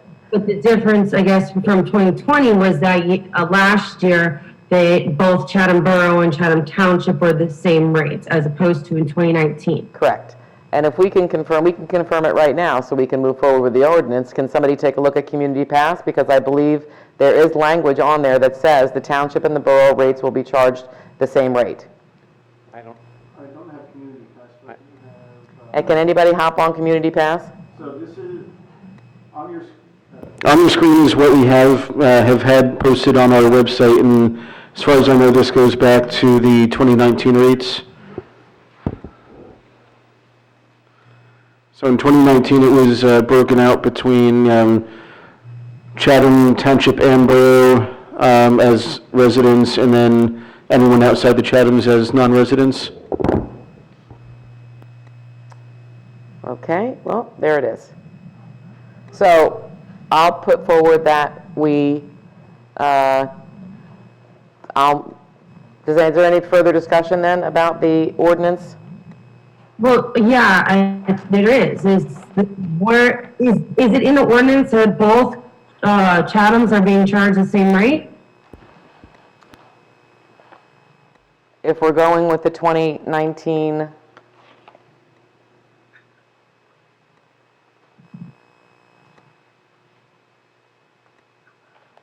is it included in the ordinance? not in the ordinance, I I asked that think- question, I did ask that question earlier. Yeah.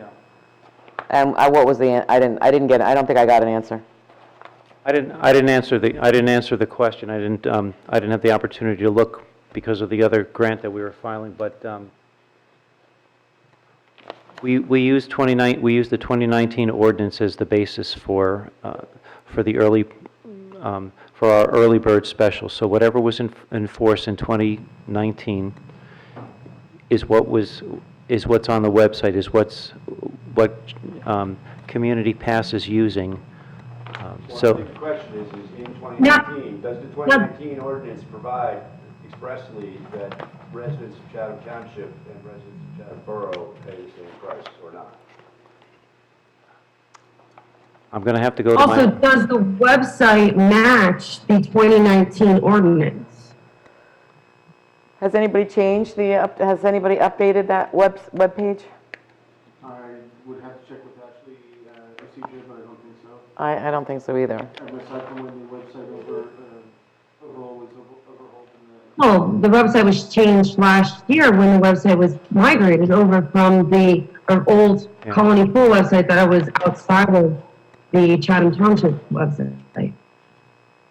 I guess we need to answer the question, is it defined in the 2019 ordinance?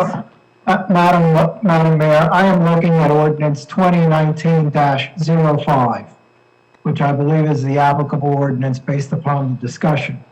It just simply has two categories of rates, Chatham Township resident rates and then non-resident rates. It does not appear to make a distinction between township or borough residents. The borough residents would then apparently fall under the non-resident rates. I'm sorry, could you repeat that last statement, Albert? I didn't quite hear that. The ordinance divides it into two categories. The first category is Chatham Township resident rates, and then the second is non-resident rates. And it does not distinguish between township and borough residents, or does not say that borough residents will be treated as township residents. You have the Chatham Township resident rates are for a family, a couple, individual, senior citizen couple, babysitter, adult twilight. And adult twilight only apply in 2019 and again 2020 to township residents. The non-resident rates are for family, couple, individual, senior citizen couple, and babysitter. Okay, so I'm looking at the ordinance that we have here now, and it does not make that distinction. It simply says family membership, non-resident family membership, couple membership, non-resident couple membership, and it's not defined. So again, go ahead, Stacy. I think the Well, term it looks- non-resident is self-evident what it means. It means people who don't live in Chatham Township. Well, for example, we have non-resident field usage, and that applies to people who don't live in Chatham Township or Chatham Borough, that But other there's no membership. organizations can access those fields. That's different because the joint rec collects joint money from both municipalities and runs the fields. And from the sports programs. So I guess the question before the committee is, do we want to change this process? Do we want to, I'll put forward that I would like to have the early bird portion of this as it stands, where Chatham Borough and Chatham Township residents are given the opportunity to join the pool in an effort to increase membership. And then after that time, the rates go back to resident, non-resident, with Chatham Borough members being charged at the non-resident fee. That's fine to me, and in fact, the matter is, it seems like it's two places already have a tube on that. You know, most people have already paid the early bird specials, so they got a couple weeks left, and then this ordinance will take effect. Correct. Is there any other comments or any other suggestions on the table? If not, I'd like to entertain a motion to change the motion. I'd like to change the, I'm sorry. Just so I understand, the ordinance is going to be introduced as written right now. Correct. There's going to be no change to it. Do we in the ordinance, Albert, would have to stipulate that there is an early bird, a 30-day early bird membership? Well, the answer is no, because until you adopt this ordinance, which becomes effective on May 1st, the 2019 rates continue in effect. Yeah, we already took care of that by number 3, and the ordinance says this ordinance shall take effect on May 1st, 2021, and that was to account for the early bird pricing. Okay, terrific. Thank you. So then the early bird rates aren't accurate if it's not in aligning with the 2019 ordinance. Can someone make that decision? The early bird rates are accurate. They were based on the 2019 ordinance. But if both Chatham Township and Chatham Borough are paying the same rate, that's not depicted in the ordinance. Would that have been a policy decision separate from something that had to be in the ordinance? Because I can't imagine how the website and everything was set up to process Chatham Borough and Chatham Township without some kind of, discussion and decision. So I'm just wondering if it's possible if that was just not, because it's a policy decision instead of a pricing decision, if that was just not part of the ordinance. If I recall correctly, that was the understanding that the committee had at the time, and although it wasn't spelled out, that was the policy understanding. And as well as our last meeting, Stacy, when you introduced the the early bird special, we all, I believe, unanimously agreed to the 2020 continuance of the pricing. But not the difference between Chatham Borough and Chatham Township. Okay, if you would like to object to that, then we're going to move forward with this, and you can vote, and we'll make a decision. Right now, Well, I'm just trying to figure out what I'm voting on. I'm just trying to figure out if it's what's accurate and what's not, because there's a clear misunderstanding here between the website, between the 2019 ordinance, and between the one that's right in front of us. I don't think there is a difference. But No. what we're voting on is what's currently in the ordinance as it stands right now. As drafted. As drafted. Yeah. So can I have someone who would like to move the, Without a difference between, with the fact that Chatham Township residents are just residents that live inside Chatham Township, and Chatham Borough residents are separate and non-residents? That's how I read it. I'm trying to ask Albert, is that your understanding as well? I don't want to put words in Albert's mouth, but I think we confirm that. Once this bill takes effect. Making it 100% clear, that's all I'm trying to do. My understanding as an observer is that starting on May 1st, borough residents will pay the non-resident fee. I mean, that's what I've gotten from the discussion. do I have someone who would like to move? We do have a motion in a second. We have a motion and a second. Could I get a roll call vote, please? Mrs. Felice? Yes. Mr. Hamilton? Yes. Mrs. Fundaco? Yes. Deputy Mayor Ewald? Yes. And Mayor Ness? Yes. Motion passes. Public hearing will be on April the 22nd. Thank you.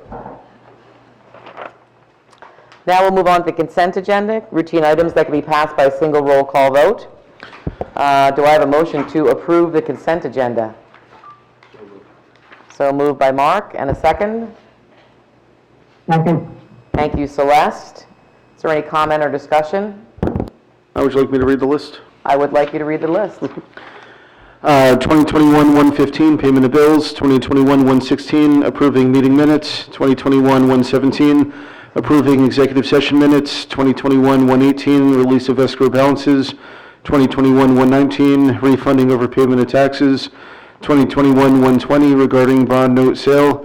2021-121, reducing CCO inspection fee.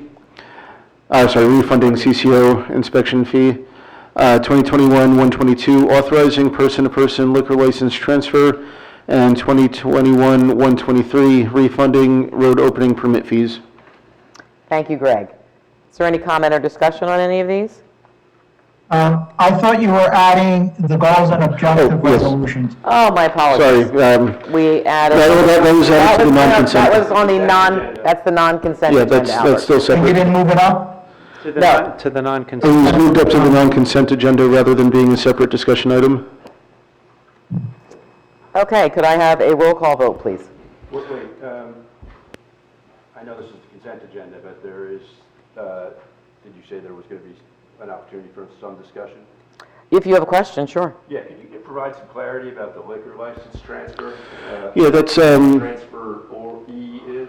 Yeah, it's Hickory Wine Cellar, the current owner of the license, is selling the license to, the name of the LLC is in the resolution.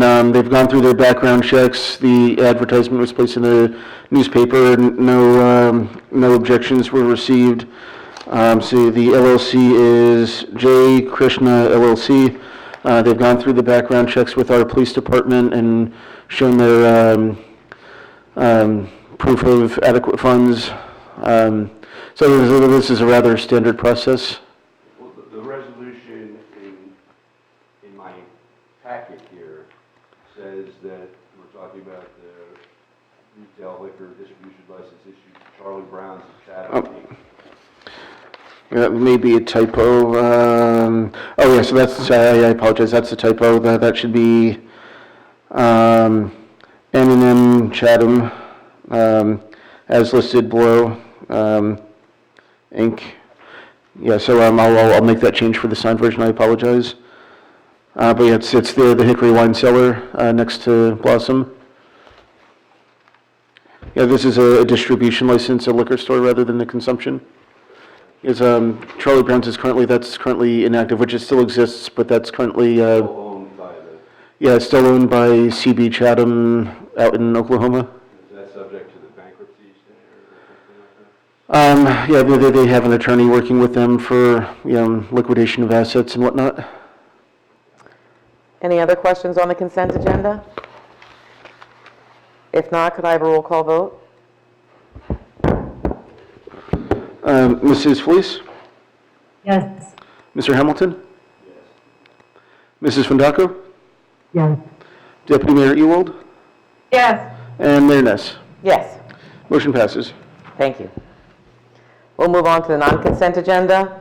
Non-consent agenda, we have 4 items on for this evening. We have Resolution 21-112, 124, 125, and we added 126 to that. Greg, could you read Resolution 2021-112?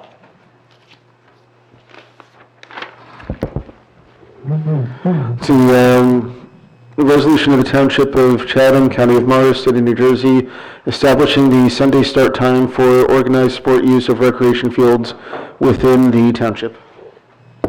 Thank you. We had this as a discussion item. We had a presentation from the Joint Rec Committee, which is making this recommendation to both the township and the borough to change the Sunday start times on fields in the township and in the borough from 12. We don't have an ordinance on this, so we're not really changing anything. We would be making a recommendation to start at 10:30 on Sundays, and that is again to make field space available to our clubs and teams at the recreational grade level, with the recognition that those sports are already occurring even before 10:30, but we just can't we're just not making our fields available. So our parents are traveling out of town for those sports. Do I have any discussion about this? Any feeling one way or another? Has it been moved forward? Does it have to? Or we would need a motion in a second. I mean, does that have to happen before or after? I don't think your mic's on. Did I not move it forward? Sorry. We- I did the description. Could I have someone move Resolution 2021-112? So moved. Could I have a second? Thank you. Any discussion? Yeah, I have a point to make on this, which is, a positive one, that my concerns about this resolution previously articulated was that adequate, notice had been provided to people who live in immediate proximity to these fields, and they had an opportunity to voice their concerns. And it was decided, amongst the committee that there was no harm in pushing it forward for a little bit and then seeing it, if people, had any objection and giving them ample time, and that was a concern that I had voiced, but I'm, for one, satisfied that there doesn't appear to be any concern. This seems to be pretty well publicized, and indeed, I undertook a little analysis of my own by talking to people who I know who happen to live near fields, and there didn't seem to be any objection to this, so just wanted to report that. Terrific. Any other questions? If not, could I have a roll call vote, please, Greg? Mrs. Fleece? Yes. Mr. Hamilton? Yes. Mrs. Fundaco? No. Deputy Mayor Ewald? Yes. And Mayor Ness. Yes. Motion passes. Thank you. This is probably going to be my favorite non-consent agenda item of the evening, which is the resolution authorizing the mayor and clerk to sign the settlement agreement for the acquisition of 522 Southern Boulevard. This is a resolution of the Township of Chatham, County of Morris, State of New Jersey, authorizing the mayor and clerk to sign a settlement agreement and the township attorney to sign a stipulation of settlement with prejudice and without costs of that litigation entitled Kronos Holdings LLC versus Township of Chatham, MRS-L-2024-20. Can I get a motion to move it forward? I will move this forward with enthusiasm. Woot, woot, woot, woot. Can I get a second? Second. Second on that. Excellent. Is there any comment or discussion on this besides some champagne bottles popping and celebration? Yeah, I have a comment on this. I think it's good news for the township generally and the taxpayers and everybody involved. And so this is an opportunity for us to come together on something that I think that the committee and various people in the community worked on to reach this resolution finally. Certain people in the township, are happy that it's obviously that this phase of the dispute is at an end, and at this location that seems to be, generally unanimously accepted by the residents, as opposed to this location, meaning the building that we're sitting in right now, or the River Road site that was previously proposed. And so it's a great thing to see how the community came out and a lot of people let their voices be heard. And it ultimately, we were able to work together to achieve this resolution.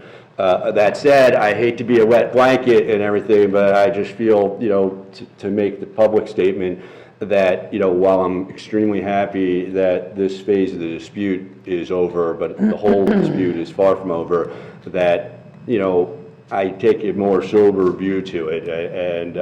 And while this is gratifying, I don't necessarily view spending $4.8 million taxpayer dollars to, acquire a parcel of property for which the actual residents of Chatham Township going forward are going to get a lot of benefit is necessarily a matter for great joyous celebration. But I'm gratified that it's over.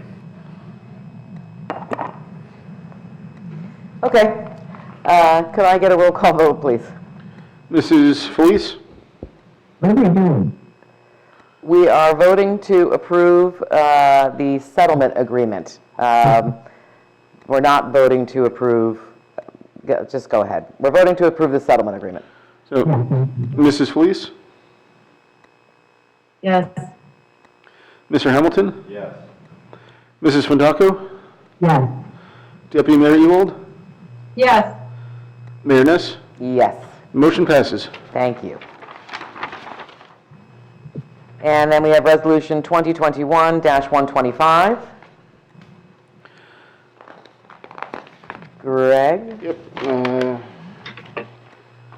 This is resolution of the Township Committee of the Township of Chatham concerning the submission of a community projects grant application and authorizing the execution of follow-up grant submittals which may be required by the Department of the Interior Environmental Protection Agency for upgrades to the Tanglewood Treatment Plant.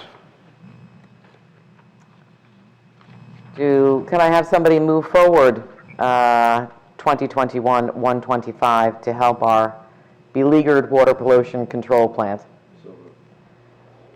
Mark, is this, and do I have a second? Second. Thank you very much. Is there any discussion or comments on this? Aside from all the hard work that was put in putting this together, I'm very appreciative of this. We do need to address our infrastructure before it fails us. Now, as we don't have the time nor the environmental stomach to have our water pollution control systems go down. So this is a major investment, and being able to get a grant to help fund us to make the necessary repairs, replace a primary part from the 1960s, and move forward with some upgrades that will take us into the future is part of our goals and objectives. So could I get did I move it? Yeah, we have I the did. motion. Could I get a roll call vote, please? Any discussion? Further discussion? Could I get a roll call vote, please? Mrs. Felice? Yes. Mr. Hamilton? Yes. Mrs. Fondaco? Yes. Deputy Mayor Ewald? Yes. And Mayor Ness. Yes. Motion passes. Thank you. And then number 4, which we moved up from discussion to add Resolution 2021-126. Greg, could you read that? Resolution of the Township Committee of the Township of Chatham adopting goals and objectives. Thank you. Bob had we delayed this from our last meeting because our clock seems to be reading correctly now, but at the last meeting it was about an hour behind. And Daylight savings. Huh? Daylight savings. Daylight savings, okay. So it's just not one of those clocks that changes automatically. So we didn't get a chance to fully discuss our goals and objectives. So we thought we'd put it in as a resolution. Since there was no real substantial changes to the goals and objectives from 2020, all members had the opportunity to provide their comments in for the goals and objectives. Those that were duplicative can be combined, but by and large, everyone's were included, and those, again, that were substantially the same will be folded in. So we just thought it was easier to do it this way rather than go through all of the goals and objectives for the year. We will post them. I believe they have been posted on the website. I did request for Ashley to put them on the website. Well, we were going to, Madam Mayor, we were going to post them after the Township Committee meeting. Terrific. So these will be posted on our website as they have been in the past. Do I have someone to move forward 2021-126, resolution on our goals and objectives? So moved. Thank you. And a second? Second. Thank you. Is there any committee discussion? Yeah, yeah. Go ahead. Okay. Go ahead, Stacy. I've been hogging for you. Okay, thank you. Yeah, I had some comments. I'm just going to jump around. I appreciate that, Bob. I know you left everybody's comments in their entirety, it looks like. But there were some things that are duplicative. I don't know that I need to spend time here. If everybody's comfortable, if I just forward those to Bob. My one comment, though, is there is some subjective commentary laced throughout the document and doesn't belong in goals and objectives. So I just ask on a cleanup that those are removed. But otherwise, for example, section, goal number 2, there are a bunch of things that could be consolidated, I and J, K, L and O, M and N. In section 1, G, H, and I all have to do with advocacy, which the Affordable Housing Advisory Committee has been charged with. So I would support kind of consolidating some of that. Let's see, there were a few things I just didn't understand. And goal number 2, we didn't have anything regarding the surplus, and that's my fault for not catching that sooner. I would just add something like sustaining a healthy surplus, a healthy retained surplus that will help us to maintain our AAA rating and help absorb budget shocks. I could send that to you.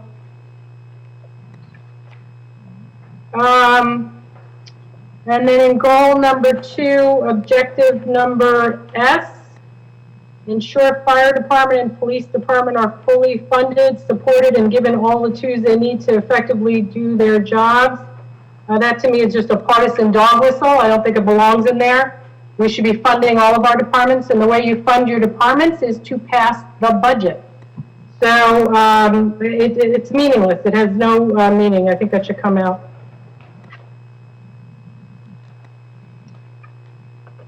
Does anybody have any other comments or changes to the goals and objectives? Indeed, I do. And what better segue to it than the use of the phrase partisan dog whistles. I couldn't agree more with what Deputy Mayor Ewald just said. You know, I'll start with, you know... Mark, you're not on camera. Did you know that? You're not on the Zoom. I see myself on my... Okay, there you go. When you lean forward and look that way, you're off camera. Okay. Is your mic on? Okay. My mic is on. Yeah. Is that better? Can you hear me now? There you go. Yes. Apologies for that. I'm trying to keep it off when I'm not talking, but it's not as easy as putting it on mute. So I'll start from the beginning again. Deputy Mayor Ewald picked out a particular comment or quote-unquote goal or objective in here and tagged it as being, you know, what she called the partisan dog whistle. And I think there's a lot of that going on in this document. And you know, to be clear, what we're talking about is there's a list of goals and objectives that in theory, I guess, the resolution that's being put forward is to have them put up on the website or wherever as the goals and objectives of this committee. And we have memoranda here from Mr. Hoffman, who was kind enough to compile suggestions for this purpose from every member of the committee and put them in here. And the memo begins by saying, the goals and objectives outlined in this memo comprise a consensus of priorities that the Township Committee, Township Administrator, staff, and professionals believe require attention. And that's not really what it is, with all due respect. What it is an amalgamation of various, you know, wishes and aspirations of various members of this committee, which anybody who's been following you know, our meetings this year and recent electoral politics knows is just the nature of the beast, is a divided committee at this time, and there's not consensus on a lot of issues. I'm not going to go through this whole thing and check out the ones that I feel similarly as Stacy pointed out one, but just for like one example, that one of the goals and objectives of the committee on here is to maintain the full open space tax. And we had vigorous debate about that last week, and 2 members of this committee voted against that. And so it's not a goal and objective of this committee in a consensus. In fact, it's a goal and objective, or was a goal and objective that was achieved by part of this committee and very much opposed by another part of this committee. Earlier this year, we had voting about the introduction of new committees, specifically the Affordable Housing Committee, and empowering the Affordable Housing Committee to do certain things. That agenda item was strongly opposed by several members of this committee. So, but it's listed as a goal and objective for this for the Township Committee, and there's many more in here that I could point to. So really, my overarching point is is, I view the goal and objective of this committee, at least from my standpoint, everybody has their own view, but, the goal and objective is a straightforward one, which is to shoulder the responsibility that our fellow residents have placed on us to run this town, run the affairs of this town, and make sure that the services are provided to the taxpayers that they expect and deserve in the most responsible, fiscally prudent, and reasonable way. And that's it. That's the goal and objective. And our role here as a governing body sitting in our meetings is to take action, to do things affirmatively, and not to pass feel-good resolutions about this is what we want to do. Every member of this committee is effectively a public figure in Chatham Township. During political campaigns, we talk openly and have debates about what our objectives are or what we would like to do as members of this committee. And I would expect each and every one of us to act accordingly on the committee and do what they advance the things that they think are most important and work together to the extent we can, and where we differ, so be it. So that's a long way of saying I just don't see value in this lengthy document. Like, even we're about to pass a resolution saying these are the goals and objectives, but Deputy Mayor Ewald was just throwing out, well, but yeah, we're going to change this, and we're going to change that, and we're going to change the other thing. And I just don't see the point of this entire resolution. I know this is something that was there was precedent set for it last year, but I, for one, just don't view this document as representing a consensus of the members of the Chatham Township Committee. And while obviously I contributed to it along with Mrs. Felice, and there's certain things I certainly view as something that we would definitely want to achieve and keep our eye on, including stuff that was on here last year that I didn't have anything to do with, but I'm just not personally seeing value in this entire process. I can't help you, Mark, if you can't see value in planning, in setting goals and objectives, which is something that every other town does. In fact, organizations that we work for set goals and objectives that we achieve. In every Fortune 100 or Fortune 50 company that I've worked for, I've had goals and objectives. This is not a new concept, and it's certainly not a new concept in this community. Yes, it is a new concept in this community because we didn't have it. And it's... So I guess every town doesn't have it. You know what, I'm going to ask you to wait with your comment, so I'm going to finish mine. If you don't value planning, you don't value setting goals, you don't value setting objectives, then that's not a way to run a town. Yes, you're completely right, Mark. We have not had this process. Even though it has been brought up, it is not a new idea. It's been brought up years ago, changing the way the budget process happens, including all of our departments, the departments that we provide funding to, including them in the goals and objective process, which happened this year, which was very helpful in looking at both short and long-term costs. So you can scoff at it, you can make fun of it, you can say it's not worthy, but it's something that every other town does. So I would ask you to do some homework and look at what other towns produce.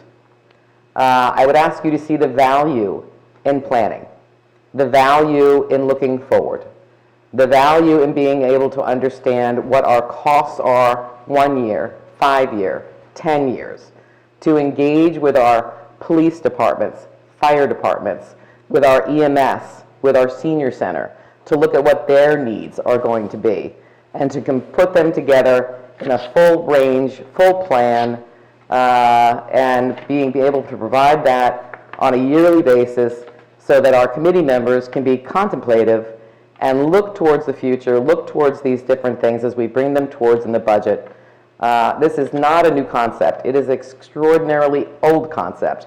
Goals, objectives lead to budget decisions that keep going round and round and round. And we had a very successful process this year. So it may not be your consensus. It doesn't have to be a full consensus. I doubt we're ever going to reach a full consensus on a lot of these things. I mean, you voted no on the budget. So, so if there are any further comments, and plus we're getting a little long in the year, we've already delayed this a couple of times because neither of you contributed. So we need to move forward. And I don't see anything substantial in here that would prevent us from moving forward. Stacy, is that something that you want to, the fully fund the police statement? That didn't really make sense to me either, quite honestly, because we do fully fund the police and the fire departments and provide what they need based on their goals and objectives. Is there any other changes that anybody wants to make? Because we're kind of getting along in the process here. Well, I just make the statement, the people from, and we know where this is going to go, you know, but and the people from, I would just make the comment that these are not goals and objectives that represent a consensus of this committee. They are a list of goals and objectives compiled from the various members of this committee. And that's just another way to put it. Maybe I'm just making a clarification for the people from the public who would read this. You know, and I certainly don't think the fact that we fund our police and fire, thank God, you know, means that you know, that it's not a goal and objective to continue to do so, or there's some reason why that should be singled out to be stricken from this document. There's plenty of things in this document that where we talk about things that we're already doing, and that the goal and objective is to keep on doing them, you know, and you know, so it is what it is. I don't think, frankly, Mayor Ness, with all due respect, that what you just described, which is engaging with the police and the public works and the fire department to talk about responsible planning, is what this document represents, and the people can read it for themselves, and that's just my view of it. You know? And finally, I'll just close on, you know, my mother once said, you know, if everybody was jumping off the Brooklyn Bridge, you know how that story goes. You know, I don't think it's appropriate for us to continually refer in making town decisions about what other towns are doing. Okay, I think it's the job of this board to vote the way, the members of this board to vote the way that they think is appropriate based on the circumstances facing this town. But now I understand your point that, and I think it's understood that obviously everybody doesn't agree on these goals and objectives completely. So that's really the point I wanted to make. Thank you. Any other comments? Yeah, I would like to know, are we editing this document or are we voting on it as is? We can make a motion to amend the document. Do I have any motions to amend the document? I think it's more of like, I would like to review all edits before I vote on passing a resolution on it. If we're talking about changing things after the fact. No, not after the fact. You'd have to make a motion to make an edit. Can I make a suggestion? Because in all honesty, I wanted to respect everybody's input. You know, this has been dragging out, but I didn't want to, there wasn't really an opportunity to give edits before. You know, this is Bob's document at the end of the day. I value it because it's a communication tool for us at the administration. We move in and out, but he's going to remain here. And then this way, it helps to guide, you know, what the focus is. As new committee members come in, they understand what the priorities are, but they can also layer their opinion on the priorities. But we didn't have an opportunity to edit. My suggestion is we send our edits to Bob. He decides what the final document looks like, and then submits at the next meeting for final approval. That's fine with me. We can delay it again. In that regard, I just wanted to make one more comment, which is, you know, sort of a procedural one, which is a recurring theme here in my relatively new tenure on the committee, which is I came here to the municipal building this afternoon at about 3:30 and picked up a copy of the agenda and the agenda materials from the town clerk and took them home and as I want to do, take time off and study. Does this have to do with the goals and objectives? Yes, it does. It was not on the agenda as something that we were going to be voting on. It was on the agenda as a discussion item that we were going to be discussing tonight. And then as I was sitting here live on television, I find out that a vote on this resolution that I had not heard about before was on the agenda. It wasn't on the agenda at 4 o'clock today. Was it in your memo, Bob? I believe it might have been in an email. I don't have the email with me. But I believe that, you know, Because I asked that question as well. And I believe it was in Bob's email that stated it was going to be a resolution on the, Well, I mean, we make a big deal about public pronouncements of the agenda and how they're taped to the door of the building and everything. The bottom line is I'm a member of this committee. I was provided a copy of the final agenda for tonight's meeting at 4 o'clock today, and this was not on it. you know what, I have to be a little honest on this because the feedback that we got when I tried to go through it, albeit at 11 o'clock, was, are we going to really have to go through these line by line? So I'm doing it at the pleasure of the committee. So if we want to delay this till the next and give another opportunity for people to make comments and suggestions, I'm happy to do that. So we'll move it to I just want to make April clear that 22nd. that's not what I'm suggesting. You know, I'm suggesting that, you know, that this maybe be clarified as what it is, you know, a list of the various members of the committee's, you know, goals and objectives for the coming year, and not necessarily reflective of a unanimous consensus with respect to each one. No, it won't be. Okay. So there's one in here. I don't view a proper goal and objective of this committee, for example, limiting people's First Amendment rights. One of the goals and objectives here is to consider limiting political signage on public property. Okay? And that's not a goal and objective that I share. Mark, you have ample, this has been out there since January 29th. So you have had ample opportunity to participate in this process. I will delay it again. Feel free. And the result will be We're the same. asking for the process. We're asking for people's input. I can't help it if you're not doing that. So we will delay it again, and please provide your input. Your input on all all 10 pages of goals and objectives? I mean, we're not going to reach a consensus. I just want No, if there's gonna be a lot of things that we're not gonna agree on, which I think is okay. That's That's my fine. point. But I think if it's there's okay this- that we disagree on which goals, like, we don't have to all have the same goals, as I guess is my point. That's So- okay, it's allowed. Yeah. I just need you guys to participate.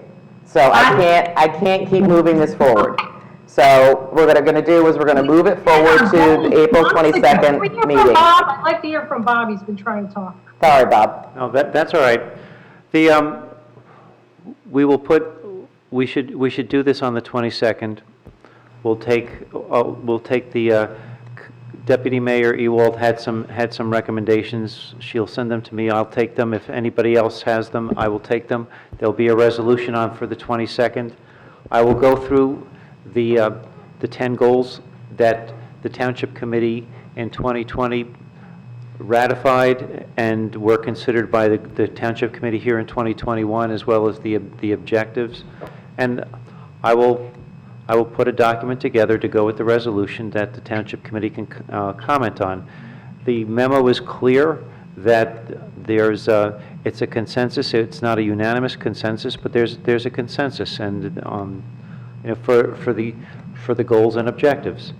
But this is a living document, so it's not perfect yet, but it's getting closer to being perfect. So I will take the input from the Deputy Mayor and other members of the Township Committee, and I will put together a final document. As you can see, this says revised on it, but the purpose was to show that there was the 2020 items had not changed. They're the ones that were in the regular 12-point Calibri, whatever the font was, and then the input from the 2021 Township Committee is in italics, so that the Township Committee members could see what was new and what had been previously approved by past Township Committee. So. Okay, well, we'll get there, hopefully at the next meeting. So just so it's clear for me, when I prepare the agenda, because I put this on as a discussion item, because that was my understanding from the last meeting, And it was just, this evening at about 6:05 that I found out that it should be a resolution or listed differently. So am I putting this on the next agenda as a non-consent resolution, or is it a discussion item? How should I have it on there? It's going to be a non-consent resolution, Okay. so that the Township Committee can look at it. So this will be something internal you and I will talk about. Yeah. That's how it's going to be. Okay, we'll have the last hearing of the citizens. Again, this is an opportunity for anyone to speak on issues that were not topics of public hearing for this evening. The directions for public participants remain the same. Raise your hand when you're recognized, say your name, please spell your name, give the name of your street. You don't have to give the number.